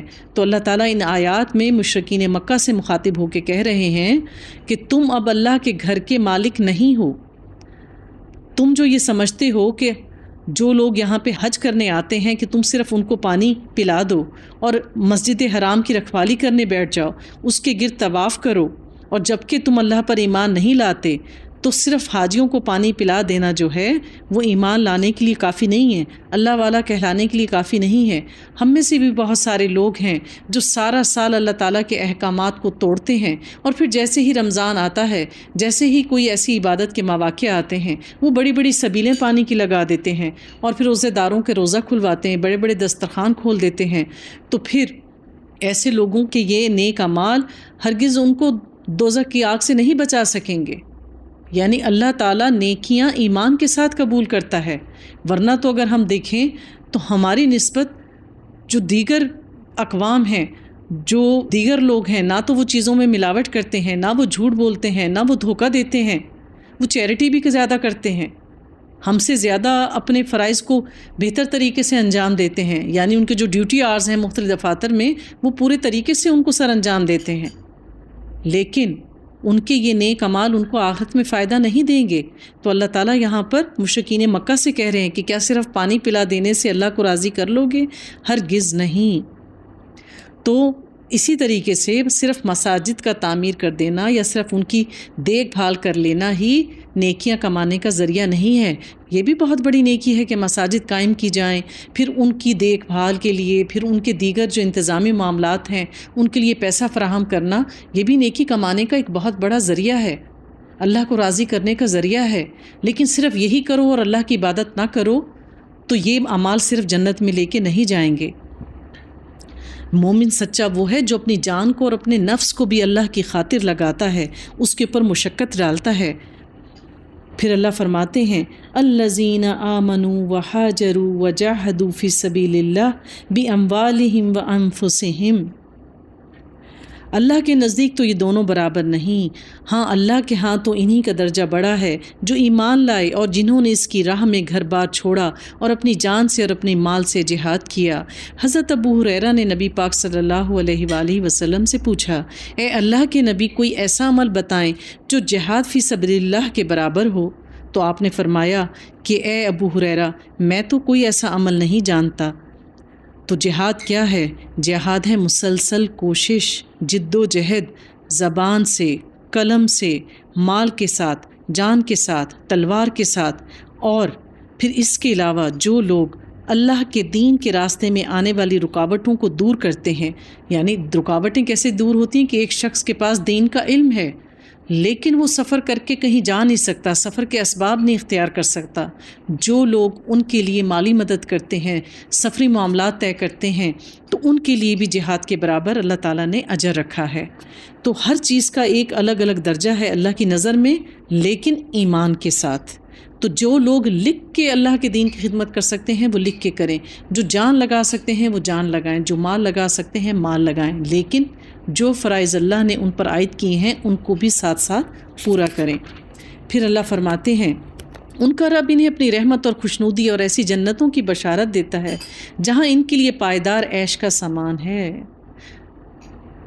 خالدین فیہا ابدا ان اللہ عندہ اجر عظیم، ان میں وہ ہمیشہ رہیں گے، یقیناً اللہ کے پاس ان خدمات کا صلہ ان کو دینے کے لیے اور بہت کچھ ہے۔ یا ایھا الذین آمنوا لا تتخذوا آباءکم و اخوانکم اولیاء، اے لوگو جو ایمان لائے ہو اپنے باپوں اور بھائیوں کو بھی اپنا رفیق نہ بناؤ اگر وہ ایمان پر کفر کو ترجیح دیں، یعنی اگر آپ باپ بھائی بھی آپ کے کفر کے رستے پہ چلتے ہیں تو پھر ان کو کبھی بھی ترجیح نہ دو دین کے مقابلے میں، تم میں سے جو ان کو رفیق بنائیں گے وہی ظالم ہیں۔ اے نبی کہہ دو کہ اگر تمہارے باپ اور تمہارے بیٹے اور تمہارے بھائی اور تمہاری بیویاں اور تمہارے عزیز و اقارب اور تمہارے وہ مال جو تم نے کمائے اور تمہارے وہ کاروبار جن کے ماند پڑ جانے کا تم کو خوف ہے، وہ تمہارے وہ گھر جو تمہیں پسند ہیں، تم کو اللہ اور اس کے رسول اور اس کی راہ میں جہاد عزیز تر ہیں، تو انتظار کرو یہاں تک کہ اللہ اپنا فیصلہ تمہارے سامنے لے آئے، اور اللہ فاسق لوگوں کی رہنمائی نہیں کرتا۔ تو بات یہ ہے کہ دراصل ہمارے رشتے، ہمارے گھروں کی دیکھ بھال، لوگوں کے کاروبار، ان چیزوں کی محبت ہمیں اللہ کے دین کی طرف جانے سے روکتی ہے۔ شیطان جو ہے وہ ہمارے دل میں یہ وسوسے ڈالتا ہے، یعنی اگر کسی کو ہم دعوت دیتے ہیں کہ آئیں جی دین کی محفل میں آئیں، دین سیکھیں، تو خواتین زیادہ تر جواب دیتی ہیں کیا کروں، وقت ہی نہیں ہوتا، آپ کی کلاس صبح ہوتی ہے، صبح تو ماسیاں آتی ہیں، گھر کا کام کرتی ہیں، اگر کوئی مناسب ایسا وقت آپ نے رکھ لیا جس وقت میں فری ہوں تو ضرور آؤں گی۔ اسی طرح بعض دکاندار اللہ تعالیٰ کی اذان سنتے ہیں اور پتہ ہوتا ہے کہ نماز کا وقت ہے، جماعت کا وقت ہے، لیکن محض اس کی خاطر کہ اتنے زیادہ بھی گاہک بیٹھے ہیں، ان کو فارغ کر لوں، اگر ان کو چھوڑ کے چلا جاؤں گا تو اتنا زیادہ نفع جو ہے وہ میرے ہاتھ سے نکل جائے گا۔ تو یہ سب چیزیں ہیں جو شیطان ہماری نگاہوں کے آگے رکھتا ہے، اور یہ اللہ کی طرف سے آزمائش بھی ہوتی ہے۔ تو جو لوگ متقی ہیں وہ ایسے وقت میں صرف اللہ تعالیٰ کو اہمیت دیتے ہیں۔ اسی طریقے سے پھر اللہ تعالیٰ ہمیں اس آیت میں یہ بھی سمجھانے کی کوشش کر رہے ہیں کہ خواہ وہ کسی بیوی کا خامند ہو یا کسی شخص کے ماں باپ ہوں، جب تک وہ اللہ کے دین کی حدود میں رہتے ہوئے آپ کو احکامات دیں تو ان پر عمل کرنا، اس کی پاسداری کرنا ہم پر فرض ہے۔ لیکن اگر ماں باپ ہوں، بہن بھائی ہوں یا خامند ہو، وہ ہمیں کوئی ایسا کام کرنے کا حکم دیتے ہیں جو اللہ تعالیٰ کے احکامات سے ٹکراتا ہے، جو اللہ کے حکم کے خلاف ہے، جو ہمارے دین کے خلاف ہے، تو پھر اللہ تعالیٰ کہتا ہے کہ میری محبت میں تم ان کاموں پر عمل کرنے سے انکار کر دو۔ پھر اللہ فرماتے ہیں اللہ اس سے پہلے بہت سے مواقع پہ تمہاری مدد کر چکا ہے۔ ابھی غزوہ حنین کے روز اس کی دستگیری کی شان تم دیکھ چکے ہو، یعنی غزوہ حنین ابھی دور کا واقعہ نہیں ہے، تم دیکھ چکے ہو کہ اللہ نے تمہاری کیسی مدد کی۔ اس روز تمہیں اپنی کثرت تعداد کا غرہ تھا، مگر وہ تمہارے کچھ کام نہ آئی، اور زمین میں اپنی وسعت کے باوجود تم پر تنگی ہو گئی اور تم پیٹ پھیر کر بھاگ نکلے۔ پھر اللہ نے اپنی سکینت اپنے رسول اور مومنین پر نازل کی۔ تو بات یہ ہے کہ اللہ کا دین ہی ہر چیز پر غالب ہے، اللہ کی ذات ہی سب سے برتر ہے۔ حضرت عائشہ صدیقہ رضی اللہ تعالیٰ فرماتی ہیں کہ نبی پاک صلی اللہ علیہ وآلہ وسلم جب مسجد نبوی سے اذان کی آواز سنتے تو آپ ہم سے اس طرح ہو جاتے کہ جیسے بالکل اجنبی ہوں، یعنی جو بات ہم سے کر رہے ہوتے اس کو وہیں چھوڑتے اور بالکل اجنبیوں جیسا رویہ کرتے ہوئے مسجد کی طرف تشریف لے جاتے، یعنی جب اللہ کا بلاوا آ جائے تو دنیا کے سارے کام چھوڑ دو۔ تو بات یہ ہے کہ کسی بھی چیز میں کمی واقع نہ ہوگی جب تک کہ اللہ تعالیٰ کمی نہ کرنے کا ارادہ کر لے، اور وہ لشکر اتارے تمہاری مدد کے لیے جو کہ نظر نہیں آتے، اور منکرین حق کو سزا دی کہ یہی بدلہ ہے ان لوگوں کے لیے جو حق کا انکار کریں۔ پھر جو بھی یہ دیکھ چکے ہوں کہ اس طرح سزا دینے کے بعد اللہ جس کو چاہتا ہے توبہ کی توفیق بھی بخش دیتا ہے، اللہ درگزر کرنے والا اور رحم فرمانے والا ہے۔ یا ایھا الذین آمنوا انما المشرکون نجس، اے لوگو جو ایمان لائے ہو، مشرکین ناپاک ہیں، لہٰذا اس سال کے بعد یہ مسجد حرام کے قریب بھی نہ پھٹکیں، یعنی جو مہلت پہلے دی گئی ہے 4 مہینے کی کہ جب تک اپنا مال اسباب یہاں سے سمیٹ لو، جو کچھ کام کاج تمہارے یہاں باقی ہیں انہیں دیکھ لو، اس کے بعد جو ہے وہ مشرکین جو ہیں وہ اللہ کے گھر میں داخل نہیں ہو سکیں گے۔ اور یہ حکم رہتی دنیا تک کے لیے ہے، یعنی مکہ میں اور مدینہ میں کوئی بھی غیر مسلم داخل نہیں ہو سکتا۔ پھر اللہ فرماتے ہیں اور اگر تمہیں تنگ دستی کا خوف ہے تو بعید نہیں کہ اللہ چاہے تو تمہیں اپنے فضل سے غنی کر دے، اللہ علیم و حکیم ہے۔ جنگ کرو اہل کتاب میں سے ان لوگوں کے خلاف جو اللہ اور روز آخرت پر ایمان نہیں لاتے، یعنی یہود و نصارہ میں سے وہ لوگ، حالانکہ وہ اہل کتاب ہیں لیکن اب جو قرآن پر اور اللہ پر ایمان نہیں لاتا، اب تم ان سے بھی جنگ کرو، اسے حرام نہیں کرتے اور دین حق کو اپنا دین نہیں بناتے، ان سے ڈرو یہاں تک کہ وہ اپنے ہاتھ سے جزیہ دیں اور چھوٹے بن کر رہیں، یعنی اگر وہ تمام احکامات مانیں جو تم یہاں صادر کرو اور پھر وہ اپنا جزیہ بھی دیں تو پھر ان کو چھوڑ دو۔ یہودی کہتے ہیں کہ عزیر اللہ کا بیٹا ہے اور عیسائی کہتے ہیں کہ عیسیٰ ابن مریم اللہ کے بیٹے ہیں۔ یہ بے حقیقت باتیں ہیں جو اپنے زبانوں سے نکالتے ہیں، اور ان لوگوں کی دیکھا دیکھی جو ان سے پہلے کفر میں مبتلا ہوئے تھے، خدا کی مار ان پر یہ کہاں سے دھوکہ کھا رہے ہیں۔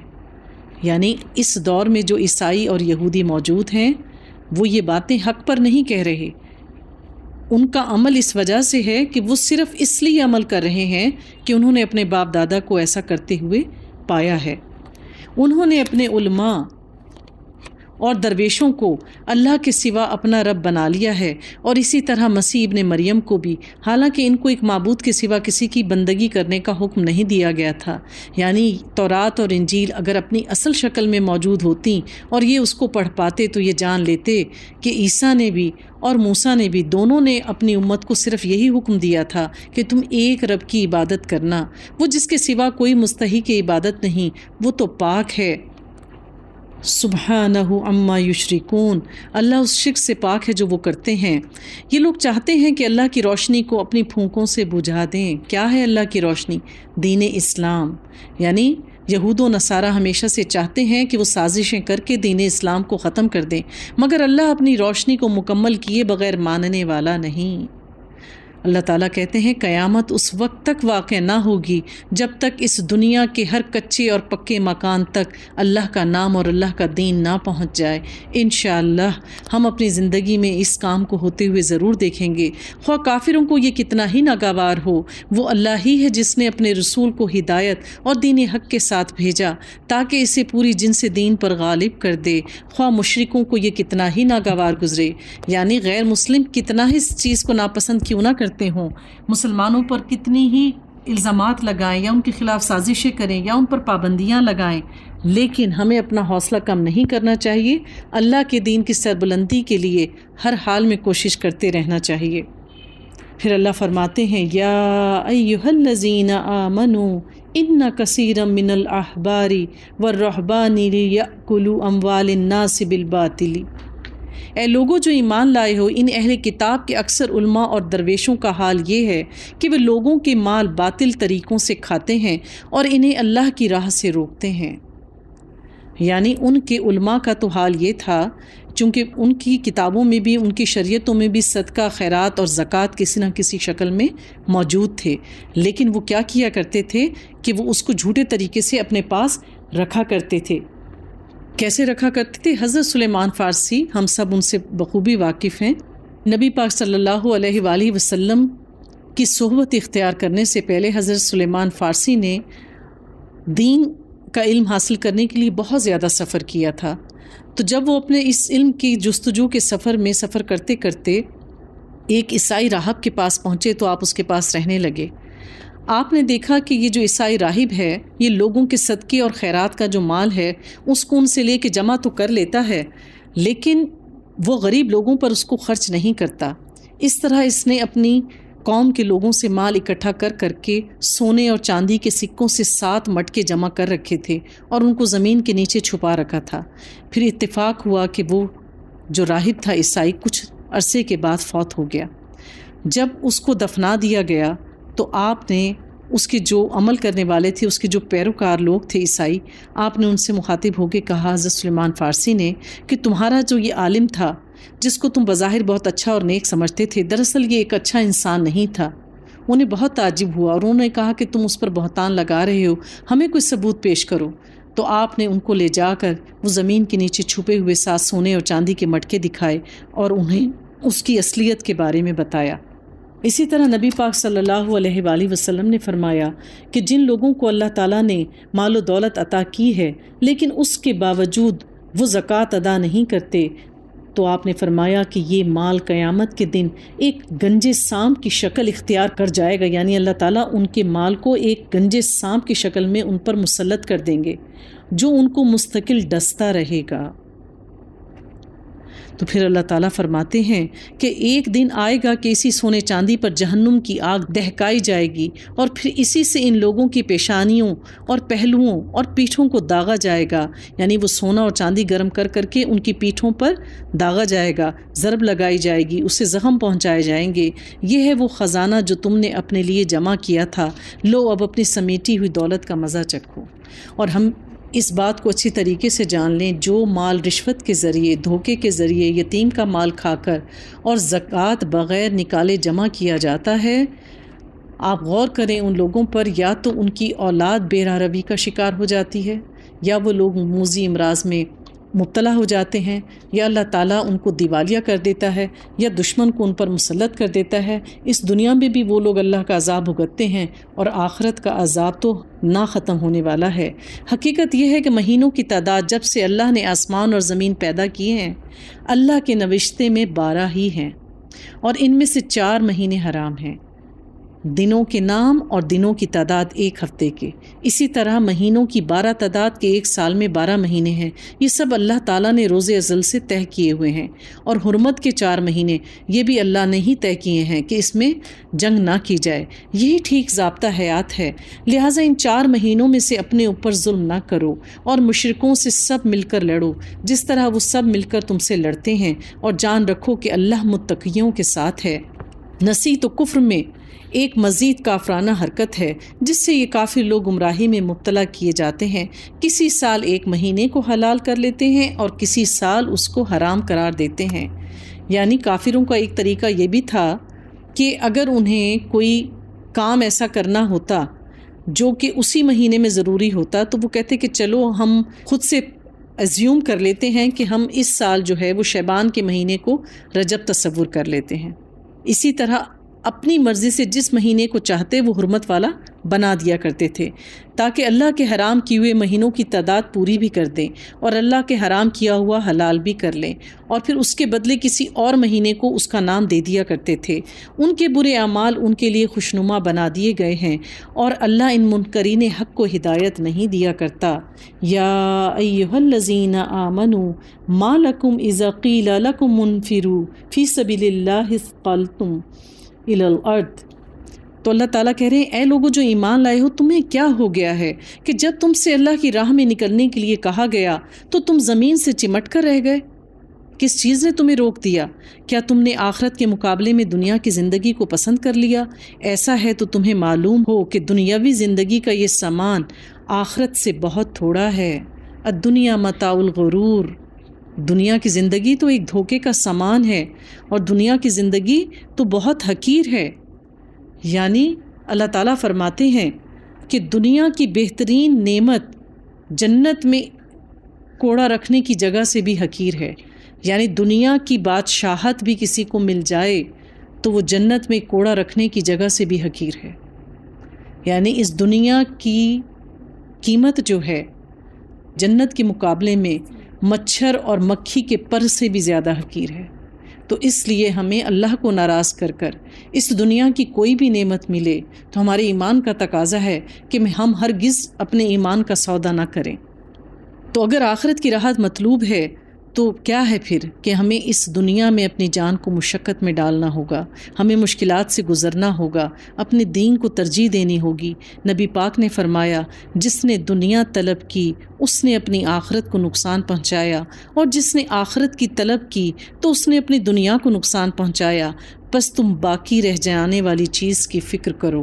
یعنی عقل مند مومن وہ ہے جو اس دنیا کو گروی رکھتا ہے آخرت کے بدلے۔ بے شک اللہ ہر چیز پر قدرت رکھتا ہے۔ تم نے اگر نبی کی مدد نہ کی تو کچھ پرواہ نہیں، اللہ کی مدد اس وقت تک کر چکا ہے جب کافروں نے اسے نکال دیا تھا۔ یعنی تم اللہ کے نبی کی مدد نہیں کرتے دین کو پھیلانے میں تو کوئی بات نہیں، اللہ تو اپنے نبی کی مدد کرے گا ہر حال میں۔ جب وہ صرف 2 میں کا دوسرا تھا، جب وہ دونوں غار میں تھے، جب وہ اپنے ساتھی سے کہہ رہا تھا اذا ہم فی الغار اذا یقول لصاحبہ لا تحزن ان اللہ معنا۔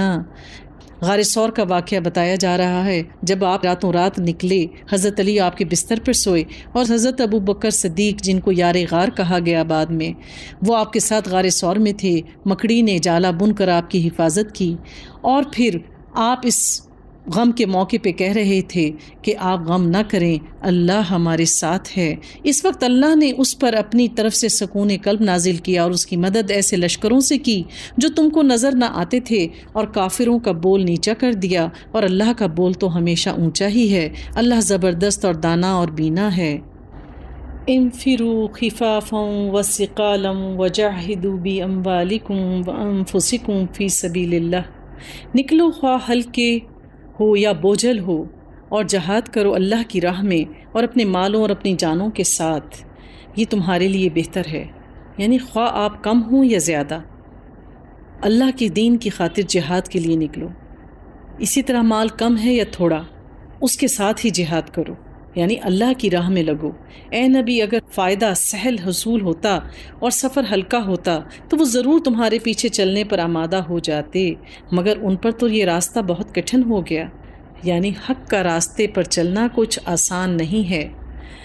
حضرت ابن عباس رضی اللہ تعالیٰ عنہ فرماتے ہیں کہ جب نبی پاک صلی اللہ علیہ وآلہ وسلم پریشان ہوتے تو آپ اس دعا کو کثرت پڑھتے، لا الہ الا اللہ رب العرش الکریم، لا الہ الا اللہ العظیم الحلیم، لا الہ الا اللہ رب العرش العظیم۔ اگر ہم پریشان ہوں اور دنیاوی طور پر ہمیں اسباب کمزور لگیں تو پھر ہمیں کثرت سے جو ہے اس دعا کو پڑھنا چاہیے، لا الہ الا اللہ رب العرش الکریم، لا الہ الا اللہ العزیز الحلیم، لا الہ الا اللہ رب العرش العظیم۔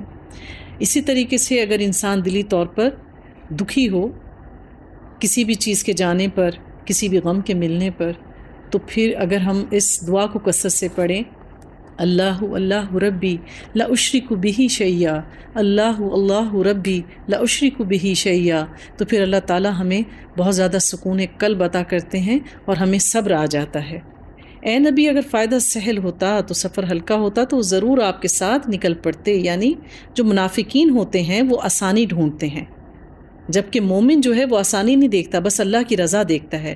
اب وہ خدا کی قسم کھا کھا کر کہیں گے کہ اگر ہم چل سکتے تو یقیناً تمہارے ساتھ چلتے، یعنی مجبوریوں کا رونا روئیں گے۔ وہ اپنے آپ کو ہلاکت میں ڈال رہے ہیں، اللہ خوب جانتا ہے کہ وہ جھوٹے ہیں۔ عفا اللہ عنک لما اذنت لهم حتى يتبين لك الذين صدقوا او تعلم الكاذبین۔ اے نبی، اللہ تمہیں معاف کرے، تم نے کیوں انہیں رخصت دے دی؟ تمہیں چاہیے تھا کہ خود رخصت نہ دیتے تاکہ تم پر کھل جاتا کہ کون لوگ سچے ہیں، اور جھوٹوں کو بھی جان لیتے۔ دراصل نبی پاک صلی اللہ علیہ وآلہ وسلم دلی طور پر بہت زیادہ نرم تھے، تواضع والے تھے، کوئی سوال کرتا تو آپ انکار نہیں کر پاتے تھے۔ تو اللہ تعالیٰ اس آیت میں کہہ رہے ہیں کہ یہ منافقین جھوٹے بہانے گھڑ گھڑ کے خود کو جہاد سے دور رکھتے ہیں، جہاد کرنے سے کتراتے ہیں، تو آپ ان کی ان عذر کو قبول نہ کرتے تو آپ کو پتہ چل جاتا کہ ان میں سے کون مومن ہے اور کون منافق۔ اللہ متقیوں کو خوب جانتا ہے۔ ایسی درخواستیں تو صرف وہی لوگ کرتے ہیں جو اللہ اور روز آخرت پر ایمان نہیں رکھتے، جن کے دلوں میں شک ہے اور وہ اپنے شک ہی میں متردد ہو رہے ہیں۔ اگر واقعی ان کا ارادہ نکلنے کا ہوتا تو وہ اس کے لیے کچھ تیاری کرتے، لیکن اللہ کو ان کا اٹھنا پسند ہی نہ تھا، اس لیے اس نے انہیں سست کر دیا، یعنی نیکی کی توفیق بھی اللہ ہی دیتا ہے۔ لوگ سمجھتے ہیں کہ ہم نے جھوٹے بہانے کیے اور ہم نے دوسروں کو بے وقوف بنا دیا، وہ یہ بات نہیں جانتے کہ اللہ نے تو ان سے توفیق ہی چھین لی اور کہہ دیا گیا کہ بیٹھ رہو بیٹھنے والوں کے ساتھ۔ اگر وہ تمہارے ساتھ نکلتے تو تمہارے اندر خرابی کے سوا کسی چیز کا اضافہ نہ کرتے۔ جو لوگ ہمارے کسی نیک مشن میں شامل نہیں ہونا چاہتے، ہم ان کو زبردستی اگر اپنے ساتھ شامل کر لیتے ہیں تو وہ دل سے شامل نہیں ہوتے، وہ دوسروں کے لیے بھی جو ہے حوصلہ شکنی کا سبب بنتے ہیں۔ وہ تمہارے درمیان فتنہ پردازی کے لیے دوڑ دھوپ کرتے ہیں، اور تمہارے گروہ کا یہ حال ہے کہ ابھی ان میں بہت سے ایسے لوگ موجود ہیں جو ان کی باتیں کان لگا کر سنتے ہیں۔ اللہ ان ظالموں کو خوب جانتا ہے۔ اس سے پہلے بھی ان لوگوں نے فتنہ انگیزی کی کوشش کی اور تمہیں ناکام کرنے کے لیے یہ ہر طرح کی تدبیروں کا الٹ پھیر کر چکے تھے، یعنی منافقین تو ہر دور میں ظاہر یہی کرتے رہے ہیں کہ ہم مسلمان ہیں، دراصل وہ آپ کی صحبت میں آ کے مسلمانوں کی خفیہ باتیں سنتے ہیں اور پھر سازش کرتے ہیں، یہاں تک کہ ان کی مرضی کے خلاف حق آ گیا اور اللہ کا کام ہو کر رہا۔ یعنی یہ تو سمجھ رہے تھے مسلسل اپنی کوششوں سے کہ دین اسلام مٹ جائے گا اور ہم غالب آ جائیں گے، لیکن اللہ کو یہ منظور نہیں تھا، اور اللہ نے وہ کر دکھایا جس کا ان کو گمان تک نہیں تھا۔ مکہ فتح ہو گیا اور دین حق غالب آ گیا۔ ان میں سے کوئی ہے جو کہتا ہے کہ مجھے رخصت دے دیجئے اور مجھ کو تو فتنے میں نہ ڈالیے، سن رکھو، فتنے ہی میں تو یہ لوگ پڑے ہوئے ہیں اور جہنم نے ان کافروں کو گھیر رکھا ہے۔ قُلْ لَن يُصِيبَنَا إِلَّا مَا كَتَبَ اللَّهُ لَنَا۔ تو اللہ تعالیٰ کیا کہہ رہے ہیں؟ اچھا ہوا کہ ہم نے پہلے ہی اپنا معاملہ ٹھیک کر لیا۔ ان سے کہو ہمیں ہرگز کوئی برائی یا بھلائی نہیں پہنچتی مگر وہ پہنچتی ہے جو اللہ نے ہمارے لیے لکھ دی ہو۔ اللہ ہی ہمارا مولا ہے اور اہل ایمان کو اسی پر بھروسہ کرنا چاہیے۔ فَلْيَتَوَكَّلِ الْمُتَوَكِّلُونَ۔ ان سے کہو تم ہمارے معاملے میں جس چیز کے منتظر ہو وہ اس کے سوا اور کیا ہے کہ 2 بھلائیوں میں سے ایک بھلائی ہے، اور ہم تمہارے معاملے میں جس چیز کے منتظر ہیں وہ یہ ہے کہ اللہ خود تم کو سزا دیتا ہے۔ یعنی مومن تو اس بات پر یقین رکھتا ہے کہ اگر وہ شہید ہو گیا تو جنت، اور اگر غازی ہوا تب بھی اللہ اس سے راضی ہو گیا یا ہمارے ہاتھوں دلواتا ہے۔ اچھا تو اب تم بھی انتظار کرو اور ہم بھی انتظار کریں گے۔ قل انفقوا طوعا او کرہا لن يتقبل منکم انکم کنتم قوما فاسقین۔ ان سے کہو تم اپنے مال خواہ راضی خوشی خرچ کرو یا کراہیت کے ساتھ، بہرحال وہ قبول نہ کیے جائیں گے کیونکہ تم فاسق ہو۔ اسی بات کی وضاحت کی جا رہی ہے کہ تم لوگ کافر ہو، فاسق ہو۔ اب چاہے تم خوشی خوشی اللہ کی راہ میں خرچ کر رہے ہو اس دنیا میں اور ہو کافر، یا مجبوری کے تحت تمہیں خرچ کرنا پڑے، دونوں صورتوں میں اللہ اس کو قبول نہیں کرے گا۔ اسی طریقے سے کوئی بھی عمل اسی وقت قابل قبول ہوگا جو اللہ کی رضا کی خاطر کیا جائے گا اور نبی کی سنت کے مطابق۔ تو نماز بھی وہی قبول ہوتی ہے جو مومن اپنی دل کی رضامندی کے ساتھ ادا کرتا ہے۔ تو مومن جو ہے اس کا جسم اور اس کا دل جب نماز میں ہوتے ہیں تو وہ سرشار ہوتے ہیں اللہ کی محبت میں، وہ ارد گرد سے غافل ہو جاتے ہیں اور لمبی نمازیں بھی ان کو تھکاتی نہیں ہیں۔ نبی پاک صلی اللہ علیہ وسلم نے فرمایا کہ اگر کسی نے اپنے ایمان کا جائزہ لینا ہو تو وہ یہ دیکھ لے کہ اس کی نماز کیسی ہے۔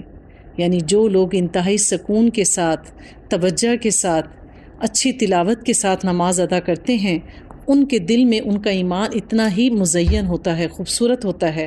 اور جو لوگ محض ٹھونگے مارتے ہیں، جلدی جلدی سجدے ادا کرتے ہیں اور تسبیحات میں جلدی کرتے ہیں، تو بس پھر ان کی نمازیں جو ہیں وہ منافقوں والی ہیں، اللہ کے نزدیک اس کا کوئی درجہ نہیں، ایسے ہی ہے جیسے کسی پرندے نے ٹھونگے ماری ہوں۔ پھر اللہ فرماتے ہیں ان کے دیے ہوئے مال قبول نہ ہونے کی کوئی وجہ نہیں اس کے سوا کہ انہوں نے اللہ اور اس کے رسول سے کفر کیا۔ نماز کے لیے آتے ہیں تو کس مساتے ہوئے آتے ہیں، اور راہ خدا میں خرچ کرتے ہیں تو برے دل کے ساتھ خرچ کرتے ہیں۔ ان کے مال و دولت اور ان کی کثرت اولاد کو دیکھ کر دھوکہ نہ کھاؤ۔ پھر وہی بات دہرائی جا رہی ہے کہ دنیا میں اگر کسی کے پاس بہت مال و دولت ہے، اس کا کاروبار پھل پھول رہا ہے، ان کی اولاد بہت قابل بن گئی ہے، دنیا میں بہت اونچے اونچے عہدوں پہ پہنچ گئی ہے، ان کے رشتے بہت اچھی جگہ ہو گئے ہیں، اور اولاد جو ہے ان کے ساتھ خوش ہیں، ماں باپ ان کے ساتھ خوش ہیں، تو یہ چیزیں مومنوں کو دھوکے میں نہ ڈالیں۔ اللہ تو یہ چاہتا ہے کہ انہی چیزوں کے ذریعے سے ان کو دنیا کی زندگی میں مبتلا عذاب رکھے کہ ایک وقت آئے گا یہی مال اور یہ اولاد جو ہے ان کے لیے عذاب بن جائے گی، اور یہ جان بھی دیں تو انکار حق ہی کی حالت میں دیں گے۔ یعنی اب اگر ان کو موت بھی آئے گی تو اس حال میں آئے گی کہ یہ کافر ہوں گے۔ وَيَحْلِفُونَ بِاللَّهِ إِنَّهُمْ لَا مِنْكُمْ وَمَا هُمْ مِنْكُمْ۔ وہ خدا کی قسم کھا کھا کر کہتے ہیں کہ ہم تم ہی میں سے ہیں، حالانکہ وہ ہرگز تم میں سے نہیں ہیں۔ اصل میں تو وہ ایسے لوگ ہیں جو تم سے خوف زدہ ہیں۔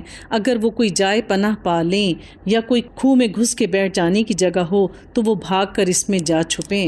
یعنی جن لوگوں کے دلوں میں ایمان نہیں ہوتا وہ اپنی موت سے بہت زیادہ خوف زدہ ہوتے ہیں۔ جس بات میں بھی ان کو لگے کہ موت آ جائے گی وہ بس ایسے بھاگتے ہیں ایسے کاموں سے کہ کہیں ان کی جان چلی نہ جائے۔ اے نبی، ان میں سے بعض لوگ صدقات کی تقسیم میں تم پر اعتراضات کرتے ہیں، اگر اس مال میں سے انہیں کچھ دے دیا جائے تو خوش ہو جائیں اور نہ دیا جائے تو بگڑنے لگتے ہیں۔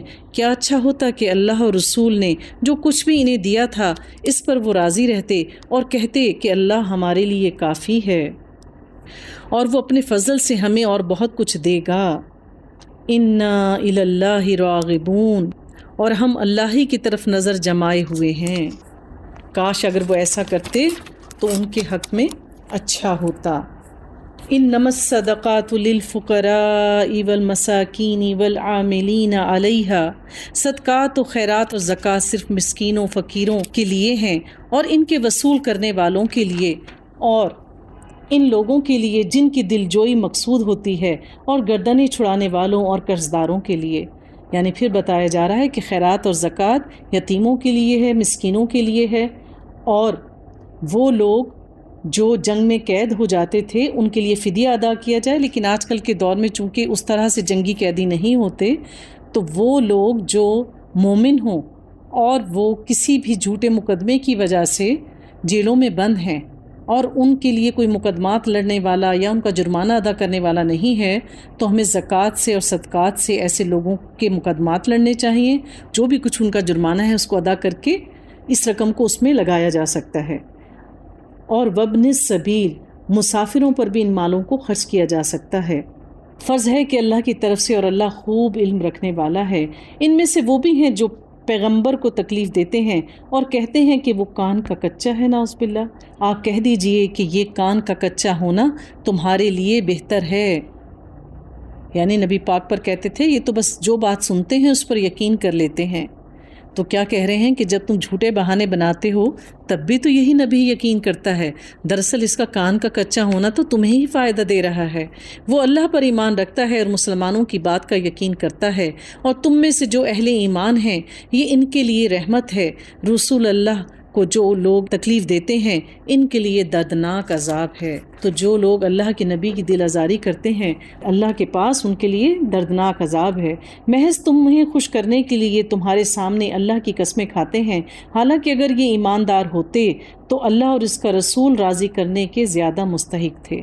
تو بات یہ ہے کہ کسی کا بار بار قسمیں کھانا ہی اس کا جھوٹا ہونے کے لیے کافی ہوتا ہے، اور مومنوں کو اللہ تعالیٰ یہ نصیحت کرتے ہیں کہ کسی حال میں قسم نہ کھاؤ، اور اگر کبھی قسم کھانی پڑ بھی جائے تو صرف اللہ کی قسم کھانے کی اجازت ہے۔ پھر اللہ تعالیٰ فرماتے ہیں أَلَمْ يَعْلَمُوا أَنَّهُ مَنْ يُحَادِدِ اللَّهَ وَرَسُولَهُ فَأَنَّ لَهُ نَارَ جَهَنَّمَ خَالِدِينَ فِيهَا۔ کیا یہ نہیں جانتے کہ جو بھی اللہ اور اس کے رسول کی مخالفت کرے گا اس کے لیے یقیناً دوزخ کی آگ ہے جس میں وہ ہمیشہ رہنے والا ہے۔ یہ زبردست رسوائی ہے، یعنی جہنم میں جو لوگ جھونکے جائیں گے اس دن وہ ذلیل و رسوا ہو جائیں گے، کیونکہ دنیا میں وہ بہت بڑے بنے پھرتے تھے۔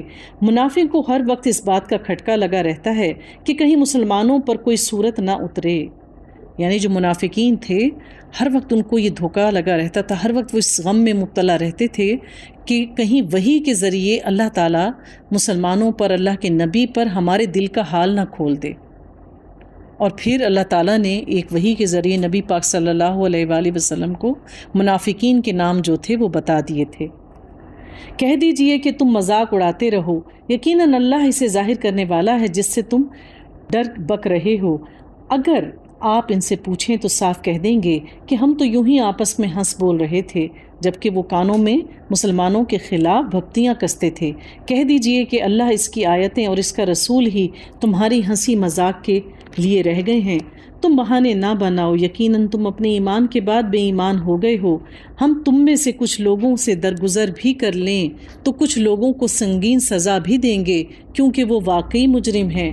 یعنی منافقین میں سے بعض اگر توبہ کر لیں گے تو اللہ تعالیٰ ان سے درگزر بھی کر دے گا، لیکن کچھ تو اپنے اصل انجام کو پہنچ کے ہی رہیں گے۔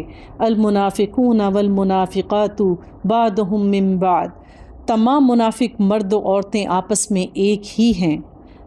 یہ بری باتوں کا حکم دیتے ہیں اور بھلی باتوں سے روکتے ہیں اور اپنی مٹھی بند رکھتے ہیں، یعنی ایسے کاموں میں یہ ایک دوسرے کے ساتھ ہیں اور ایک دوسرے کا تعاون کرتے ہیں۔ یہ اللہ کو بھول گئے ہیں، اللہ نے انہیں بھلا دیا۔ بے شک منافق ہی فاسق اور بد کردار ہیں۔ وعد اللہ المنافقین والمنافقات والکفار نار جہنم خالدین فیہا، اللہ ان منافق مردوں اور عورتوں اور کافروں سے جہنم کی آگ کا وعدہ کر چکا ہے جہاں وہ ہمیشہ رہنے والے ہیں، وہی انہیں کافی ہے۔ ان پر اللہ کی پھٹکار ہے اور انہی کے لیے ہے دائمی عذاب۔ منافقوں، تمہارا حال ان لوگوں کی طرح ہے جو تم سے پہلے تھے، تم سے وہ زیادہ قوت والے اور زیادہ مال والے تھے، پس انہوں نے اپنے حصے سے خوب دنیا کا فائدہ اٹھایا اور تم نے اپنے حصے کا فائدہ اٹھایا۔ یعنی کافر اور منافق ہر دور میں ایسے ہی رہے ہیں، لیکن جو دولت اللہ تعالیٰ نے ان کے نصیب میں، جو نعمتیں لکھ دی تھیں، ان کے مقدر میں لکھ دی تھیں، انہوں نے اپنی دنیا میں رہتے ہوئے اپنی زندگی کی مدت میں ان سے فائدہ اٹھایا۔ تمہاری بھی یہ چیزیں اللہ تعالیٰ نے تمہارے مقدر میں لکھ دی تھیں، لہٰذا تم بھی ایک مقررہ وقت تک اس سے فائدہ اٹھاؤ گے، اور پھر تم بھی اسی طرح سے بحث کی جس طرح سے انہوں نے بحث کی تھی۔ ان کے اعمال دنیا اور آخرت میں غارت ہو گئے، یہی لوگ نقصان پانے والے ہیں۔ دراصل جو لوگ ایمان لاتے ہیں وہ تو اللہ تعالیٰ کا حکم سننے کے بعد کسی نیک بندے کے سمجھانے کے بعد کیا کہتے ہیں کہ سمعنا واتانا، کہ ٹھیک ہے ہمیں پہلے پتہ نہیں تھا، اب ہمیں صحیح بات پتہ چل گئی، انشاءاللہ ہم اس پر عمل کریں گے۔ لیکن جو لوگ فاسق ہوتے ہیں، جن کے دلوں میں ٹیڑھ ہوتی ہے، وہ یا تو بہانے تراشتے ہیں، یا ان لوگوں کو جھوٹا کہتے ہیں، یا احمق اور بے وقوف سمجھتے ہیں، یا پھر ایسی محفلوں سے دور رہنے کی کوشش کرتے ہیں۔ کیا انہیں اپنے سے پہلے لوگوں کی خبریں نہیں پہنچیں، یعنی قوم نوح، قوم عاد، قوم سمود، قوم ابراہیم، اہل مدین اور اہل متفقات، یعنی الٹی ہوئی ہوئی بستیوں کے رہنے والے؟ ان کے پاس ان کے پیغمبر کی دلیلیں لے کر پہنچے۔ اللہ ایسا نہ تھا کہ ان پہ ظلم کرتا، بلکہ انہوں نے خود ہی اپنے اوپر ظلم کیا۔ تو اہل مکہ سے یہ کہا جا رہا ہے کہ تمہارے ارد گرد یہ ساری بستیاں آباد تھیں، اب یہ تباہ ہو چکی، ان کے کھنڈرات تم اپنی آنکھوں سے دیکھتے ہو۔ تم کیا سمجھتے ہو کہ اللہ نے ان پہ غضب کیا؟ اللہ نے یہ عذاب ان پر بھیجا؟ نہیں، یہ عذاب ان پر اس لیے آیا کہ انہوں نے کفران نعمت کیا۔ نعمتیں اللہ نے دی تھیں، انہوں نے اللہ کا شکر ادا نہیں کیا۔ اللہ کے نبی نے ان کو دین پر عمل کرنے کا حکم دیا، اللہ کا پیغام پہنچایا، لیکن انہوں نے ظلم کیا، اللہ کا انکار کیا۔ اس انکار کی وجہ سے اور کفر کی وجہ سے وہ اپنے اس انجام کو پہنچے۔ والمؤمنون والمؤمنات بعضهم اولیاء بعض، جس طرح سے منافقین ایک جیسے ہوتے ہیں، اسی طرح مومن مرد اور آپس میں ایک دوسرے کے مددگار اور معاون ہیں۔ بات یہ ہے کہ ایک جیسی چیزیں ہمیشہ ایک طرف کو رخ کرتی ہیں، یعنی اگر کبھی آپ لوگوں کی ملاقات ایک سفر میں، ایک محفل میں مختلف قسم کے لوگوں سے ہوتی ہے، تو ہوتا کیا ہے کہ وقت کے ساتھ ساتھ جب آپ غور کریں تو ایک جیسی طبیعت کے لوگ ایک طرف ہو جاتے ہیں اور ایک جیسی طبیعت کے لوگ ایک طرف ہو جاتے ہیں۔ یعنی وقت جو ہے وہ لوگوں کی چھانٹی کر دیتا ہے۔ آپ کے قریبی دوست، آپ کے بیسٹ فرینڈز وہی ہوتے ہیں جو آپ کی فطرت پر ہوتے ہیں۔ تو ایمان والے ہمیشہ ایمان والوں کی طرف جھکتے ہیں، اور جو لوگ حدوں کو توڑنے والے ہوتے ہیں وہ ہمیشہ ایک دوسرے کے ساتھ ہی نظر آئیں گے۔ وہ بھلائیوں کا حکم دیتے ہیں اور برائیوں سے روکتے ہیں، نماز قائم کرتے ہیں اور زکوٰۃ ادا کرتے ہیں، اللہ اور اس کے رسول کی اطاعت کرتے ہیں۔ یہی لوگ ہیں جن پر اللہ بہت جلد رحم فرمائے گا، بے شک اللہ غلبے والا اور خوب حکمت والا ہے۔ اللہ ایماندار مردوں اور عورتوں سے اللہ نے ان کی جنتوں کا وعدہ فرمایا جن کے نیچے سے نہریں بہتی ہیں، جہاں وہ ہمیشہ رہیں گے۔ اور پھر کیا ہے؟ وَمَسَاكِنَ طَيِّبَةً فِي جَنَّاتِ عَدْنٍ وَرِضْوَانٌ مِّنَ اللَّهِ أَكْبَرُ ذَلِكَ الْفَوْزُ الْعَظِيمُ، جہاں وہ ہمیشہ ہمیشہ رہیں گے، اور ان صاف ستھرے پاکیزہ محلات کی جو ہمیشگی والی جنتوں میں ہیں، اور اللہ کی رضامندی سے سب سے بڑی چیز ہے۔ ہر مومن کو اس کے تقویٰ کے بدلے 2 جنتیں ملیں گی، اور ہر جنت جو ہے اس پوری دنیا سے زیادہ بڑی ہوگی، اور وہ مومن اس جنت میں جیسے چاہے گا ویسے رہے گا، یعنی اسی کا حکم ہو چلے گا اور اسی کی پسند چلے گی۔ یہی زبردست کامیابی ہے۔ اے نبی، کافروں اور منافقوں سے جہاد جاری رکھو اور ان پر سخت ہو جاؤ، اس کی اصلی جگہ دوزخ ہے جو نہایت بدترین جگہ ہے۔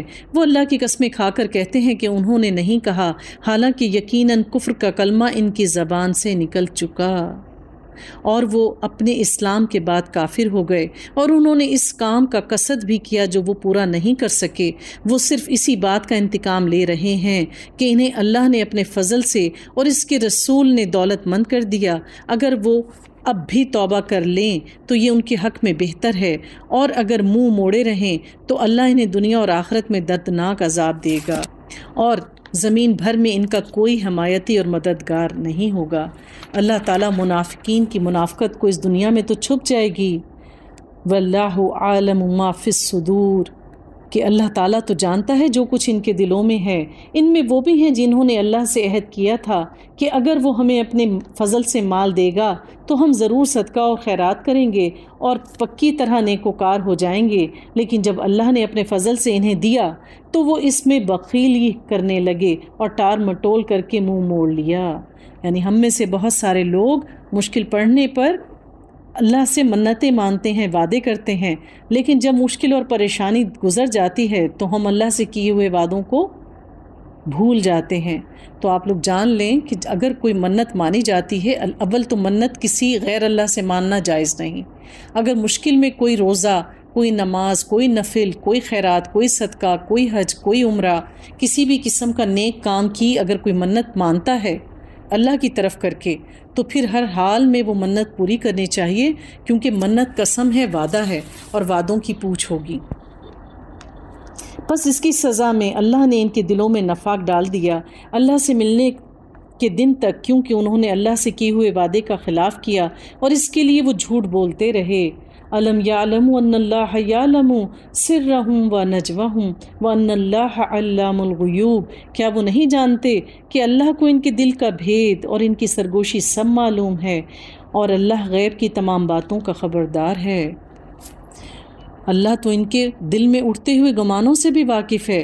جو لوگ ان مسلمانوں پر طعنہ زنی کرتے ہیں، جو دل کھول کر خیرات کرتے ہیں، اور ان لوگوں پر جنہیں سوائے اپنی محنت مزدوری کے اور کچھ میسر ہی نہیں، بس یہ ان کے مذاق اڑاتے ہیں، اور اللہ ان مذاق اڑانے والوں کا مذاق اڑاتا ہے، اور انہی کے لیے دردناک عذاب ہے۔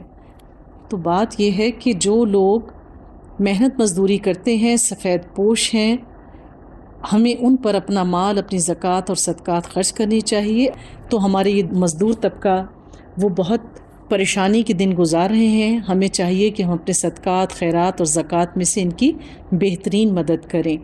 استغفر لہم او لا تستغفر لہم ان تستغفر لہم 70 مرۃ فلن یغفر اللہ لہم، تو ان کے لیے استغفار کر یا نہ کر، اگر تو 70 مرتبہ بھی ان کے لیے استغفار کرے تو بھی اللہ انہیں ہرگز نہیں بخشے گا۔ نبی پاک صلی اللہ علیہ وآلہ وسلم نے فرمایا کہ تم اپنے رب سے بہترین مغفرت مانگا کرو، اور میں بھی اپنے رب سے دن میں کم از کم 70 بار استغفار کرتا ہوں۔ ہمارے نبی صلی اللہ علیہ وآلہ وسلم سرتاپا قرآن تھے، آپ چھوٹی سے چھوٹی غلطی بھی کرنے سے باز رہا کرتے تھے، لیکن اس کے باوجود آپ اللہ سے استغفار کرتے تھے۔ استغفار کیا ہے؟ استغفار مغفرہ ہے۔ مغفر کہتے ہیں یہ جو ہیلمٹ ہمارے سر پر ہوتا ہے، جو ہمیں مختلف چوٹ سے بچاتا ہے، جو سر کو ڈھانپ لیتا ہے۔ ہمارا استغفار کرنا بھی ہماری غلطیوں کو، لغزشوں کو معاف کر دیتا ہے، ہمارے گناہوں کو ڈھانپ لیتا ہے۔ اور اس کا ایک اور مفہوم یہ ہے کہ جو شخص استغفار کرتا ہے، اس کا اصل معنی یہ ہے کہ اللہ مجھ سے جتنی استطاعت کے مطابق کوئی کام ہو سکا وہ میں نے کر دیا، اور پھر جو کمی رہ گئی اس کو تو پورا کر دے۔ یعنی سنت کا طریقہ یہ ہے کہ جب ہم فرض نماز پڑھتے ہیں اور سلام پھیرتے ہیں تو پھر ہمیں کیا کہنا چاہیے؟ ہم پہلے کہیں اللہ اکبر، پھر 3 بار ہمیں پڑھنا چاہیے استغفر اللہ استغفر اللہ استغفر اللہ، یعنی یہ کہ اللہ جو تو نے مجھے ایمان دیا، علم دیا، استطاعت دی، اس کے مطابق میں نے اپنی فرض نماز ادا کی، لیکن میری کوشش کے باوجود اگر کوئی غلطی ہو گئی، جو کمی رہ گئی، تو اللہ میں تجھ سے مغفرت مانگتا ہوں، تو مجھے معاف کر دینا اس کی کمی پر، اور جتنی کمی یہ رہ گئی تو اس کو پورا کر دینا۔ یعنی ہم کتنی بھی کوشش کر لیں، ہمارے اعمال اتنے خوبصورت نہیں ہو سکتے کہ وہ اللہ کے حق کو پورا کر سکیں، ہمیں جنت میں پہنچا سکیں۔ تو پھر ایک مومن اللہ سے یہ التجا کرتا ہے، اللہ سے امید رکھتا ہے کہ بے شک ہمارا بہترین عمل بھی ہمیں جنت میں نہیں لے جا سکتا، اب جو کمی بھی رہ گئی ہو اللہ تو اس کو پورا کر دے، کہ میں استغفار کرتا ہوں۔ یہ اس لیے کہ انہوں نے اللہ اور اس کے رسول سے کفر کیا۔ ایسے فاسق لوگوں کو رب کریم ہدایت نہیں دیتا۔ فرح المخلفون بمقعدہم خلاف رسول اللہ وکرہوا ان یجاہدوا باموالہم وانفسہم فی سبیل اللہ، پیچھے رہ جانے والے لوگ رسول اللہ کے جانے کے بعد اپنے بیٹھے رہنے پہ خوش ہیں۔ یعنی منافق جب جنگ سے پیچھے رہ جاتے تو خوش ہوتے کہ چلو اچھا ہوا ہماری جان چھوٹی۔ انہوں نے اللہ کی راہ میں اپنے مال اور اپنی جانوں سے جہاد کرنا پسند نہیں کیا، اور انہوں نے کہہ دیا کہ اس گرمی میں مت نکلو، کہہ دیجئے کہ دوزخ کی آگ بہت ہی سخت گرم ہے، کاش کہ وہ سمجھتے ہوتے۔ غزوہ تبوک ایک بہت سخت غزوہ تھا، جون اور جولائی کے مہینے میں لڑا گیا، بہت لمبی مسافت تھی۔ جو لوگ اس سے رک گئے اپنی منافقت کی وجہ سے، تو وہ کہتے تھے کہ شکر ہوا اس گرمی سے ہم بچ گئے۔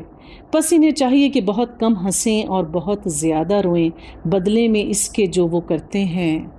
زیادہ ہنسنا انسان کے دل کو مردہ کر دیتا ہے، جب آپ کسی شخص کو بات بے بات پہ ہنستا ہوا دیکھو، کہہ کہا لگاتے ہوئے دیکھو، تو وہ اس کے ایمان کی کمزوری کی نشانی ہے۔ نبی پاک صلی اللہ علیہ وآلہ وسلم کبھی بھی کہہ کہا لگا کے نہیں ہنسے۔ کہہ کہا لگا کے ہنسنا سنت کے منافی ہے۔ نبی پاک صلی اللہ علیہ وآلہ وسلم صرف تبسم فرمایا کرتے تھے۔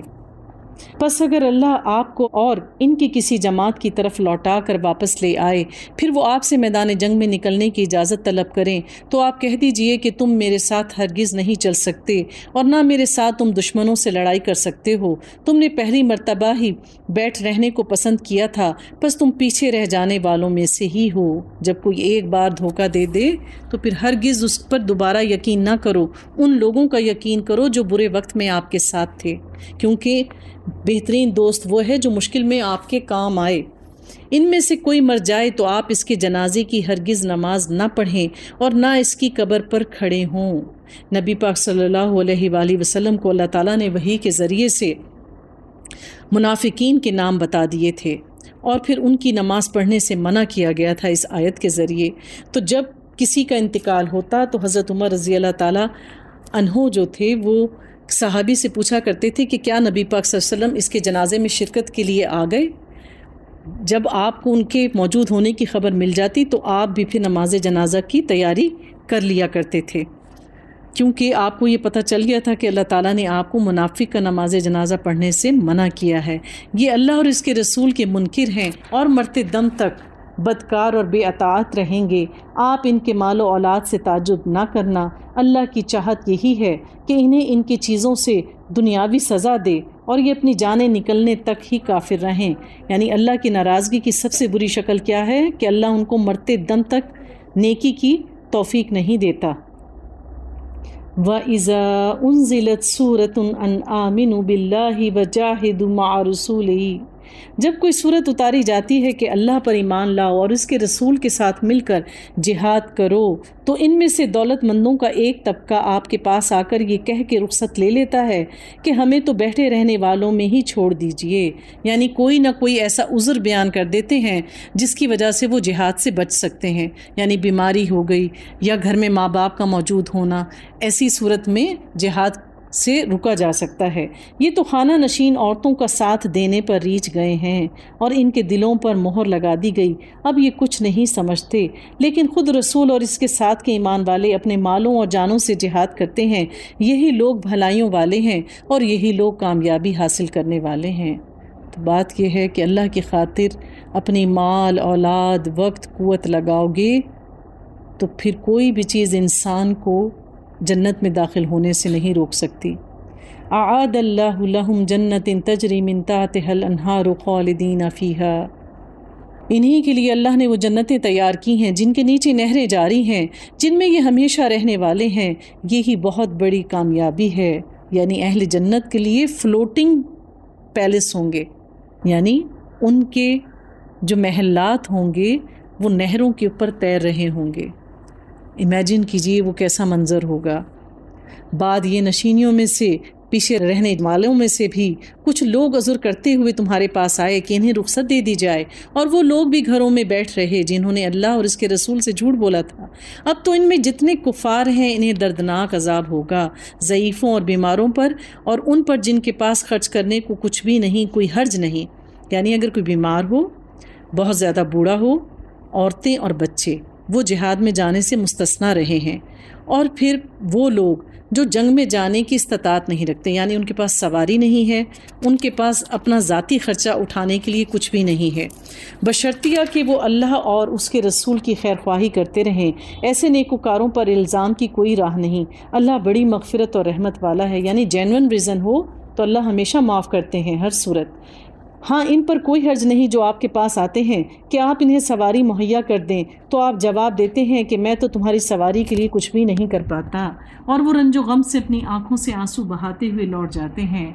یعنی انما الاعمال بالنیات۔ کچھ صحابہ کرام ایسے تھے جن کے دل میں بہت زیادہ یہ جذبہ تھا کہ ہم اللہ کی راہ میں جنگ کریں اور اللہ ہمیں شہادت دے، اور پھر وہ آ کے نبی پاک سے کہتے تھے کہ ہمارے پاس سواری نہیں، اے اللہ کے نبی ہمارے لیے سواری کا بندوبست کر دیں، ہمارے لیے اسباب کا بندوبست کر دیں، لیکن آپ کہتے تھے کہ ہمارے پاس ایسا کوئی انتظام نہیں، اور وہ دکھی دل کے ساتھ واپس لوٹ جاتے تھے۔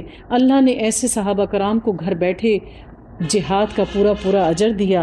الزام تو ان لوگوں پر ہے جو باوجود دولت مند ہونے کے آپ سے اجازت طلب کرتے ہیں، اور بہت سے ایسے لوگ جو نبی پاک کی زندگی میں حج نہیں کر سکے، اللہ تعالیٰ نے ان کے حج پہ نہ جانے کے باوجود ان کو حج کے برابر اجر دیا ان کی نیت کی وجہ سے۔ تو نیت جو ہے وہ انسان کے ہر عمل میں بہت زیادہ اہمیت رکھتی ہے، یعنی ایک مومن ابھی نیکی کرتا نہیں ہے، صرف اس کی نیت کرتا ہے، نیت کرنے پر ایک نیکی کا اجر جو ہے وہ اس کے نامہ اعمال میں لکھ دیا جاتا ہے۔ یہ خانہ نشین عورتوں کے ساتھ دینے پر خوش ہیں اور ان کے دلوں پر اللہ نے مہر لگا دی۔ فہم لا یعلمون، لہٰذا اب وہ کچھ نہیں جانتے۔ آج کی سنت، نبی پاک صلی اللہ علیہ وآلہ وسلم نے فرمایا، جیسا کہ امام ابن القیم نے فرمایا کہ اذان کا جواب دینا سنت ہے۔ اذان سننے والا وہی الفاظ کہے جو مؤذن کہے، سوائے حی علی الصلاح اور حی علی الفلاح کے، کہ ان کے جواب میں وہ لا حول ولا قوت الا باللہ کہے۔ یعنی جب اذان بلند ہو تو ہم میں سے ہر ایک کو چاہیے کہ جو کام وہ کر رہا ہے اسے چھوڑ دے اور اپنی پوری توجہ جو ہے وہ اذان کی طرف مبذول کر دے، کیونکہ اذان اللہ تعالیٰ کی طرف سے ایک دعوت نامہ ہے، اس کو سنا جائے۔ اور پھر اذان کے جو الفاظ ہیں یعنی اللہ اکبر، اس کے جواب میں وہی کہا جائے۔ پھر اشہد ان لا الہ الا اللہ و اشہد ان محمدًا عبدہ و رسولہ، اس کے جواب میں بھی وہی الفاظ کہے جائیں۔ اور جب یہ کہا جاتا ہے کہ حی علی الصلاح تو جواب میں 2 بار یہی کہا جائے، لا حول ولا قوت الا باللہ العلی العظیم۔ اور پھر جب یہ کہا جاتا ہے کہ حی علی الفلاح تو اس کے جواب میں بھی 2 بار یہی کہا جائے، لا حول ولا قوت الا باللہ العلی العظیم۔ اس کی فضیلت یہ ہے کہ اذان کا جواب دینے والے کے لیے جس نے اس طرح سے اذان کا جواب دیا اس پر جنت واجب ہو جاتی ہے، اور جو اذان کو سنے اس کا جواب دے، اور جب تک جماعت قائم نہیں ہوتی اس کے بیچ میں جو بھی دعا مانگی جاتی ہے وہ دعا مبرور ہوتی ہے، قبول ہوتی ہے، اس کو اللہ تعالیٰ رد نہیں کرتے۔ سبحانک اللہم اشہد ان لا الہ الا انت استغفرک واتوب الیک۔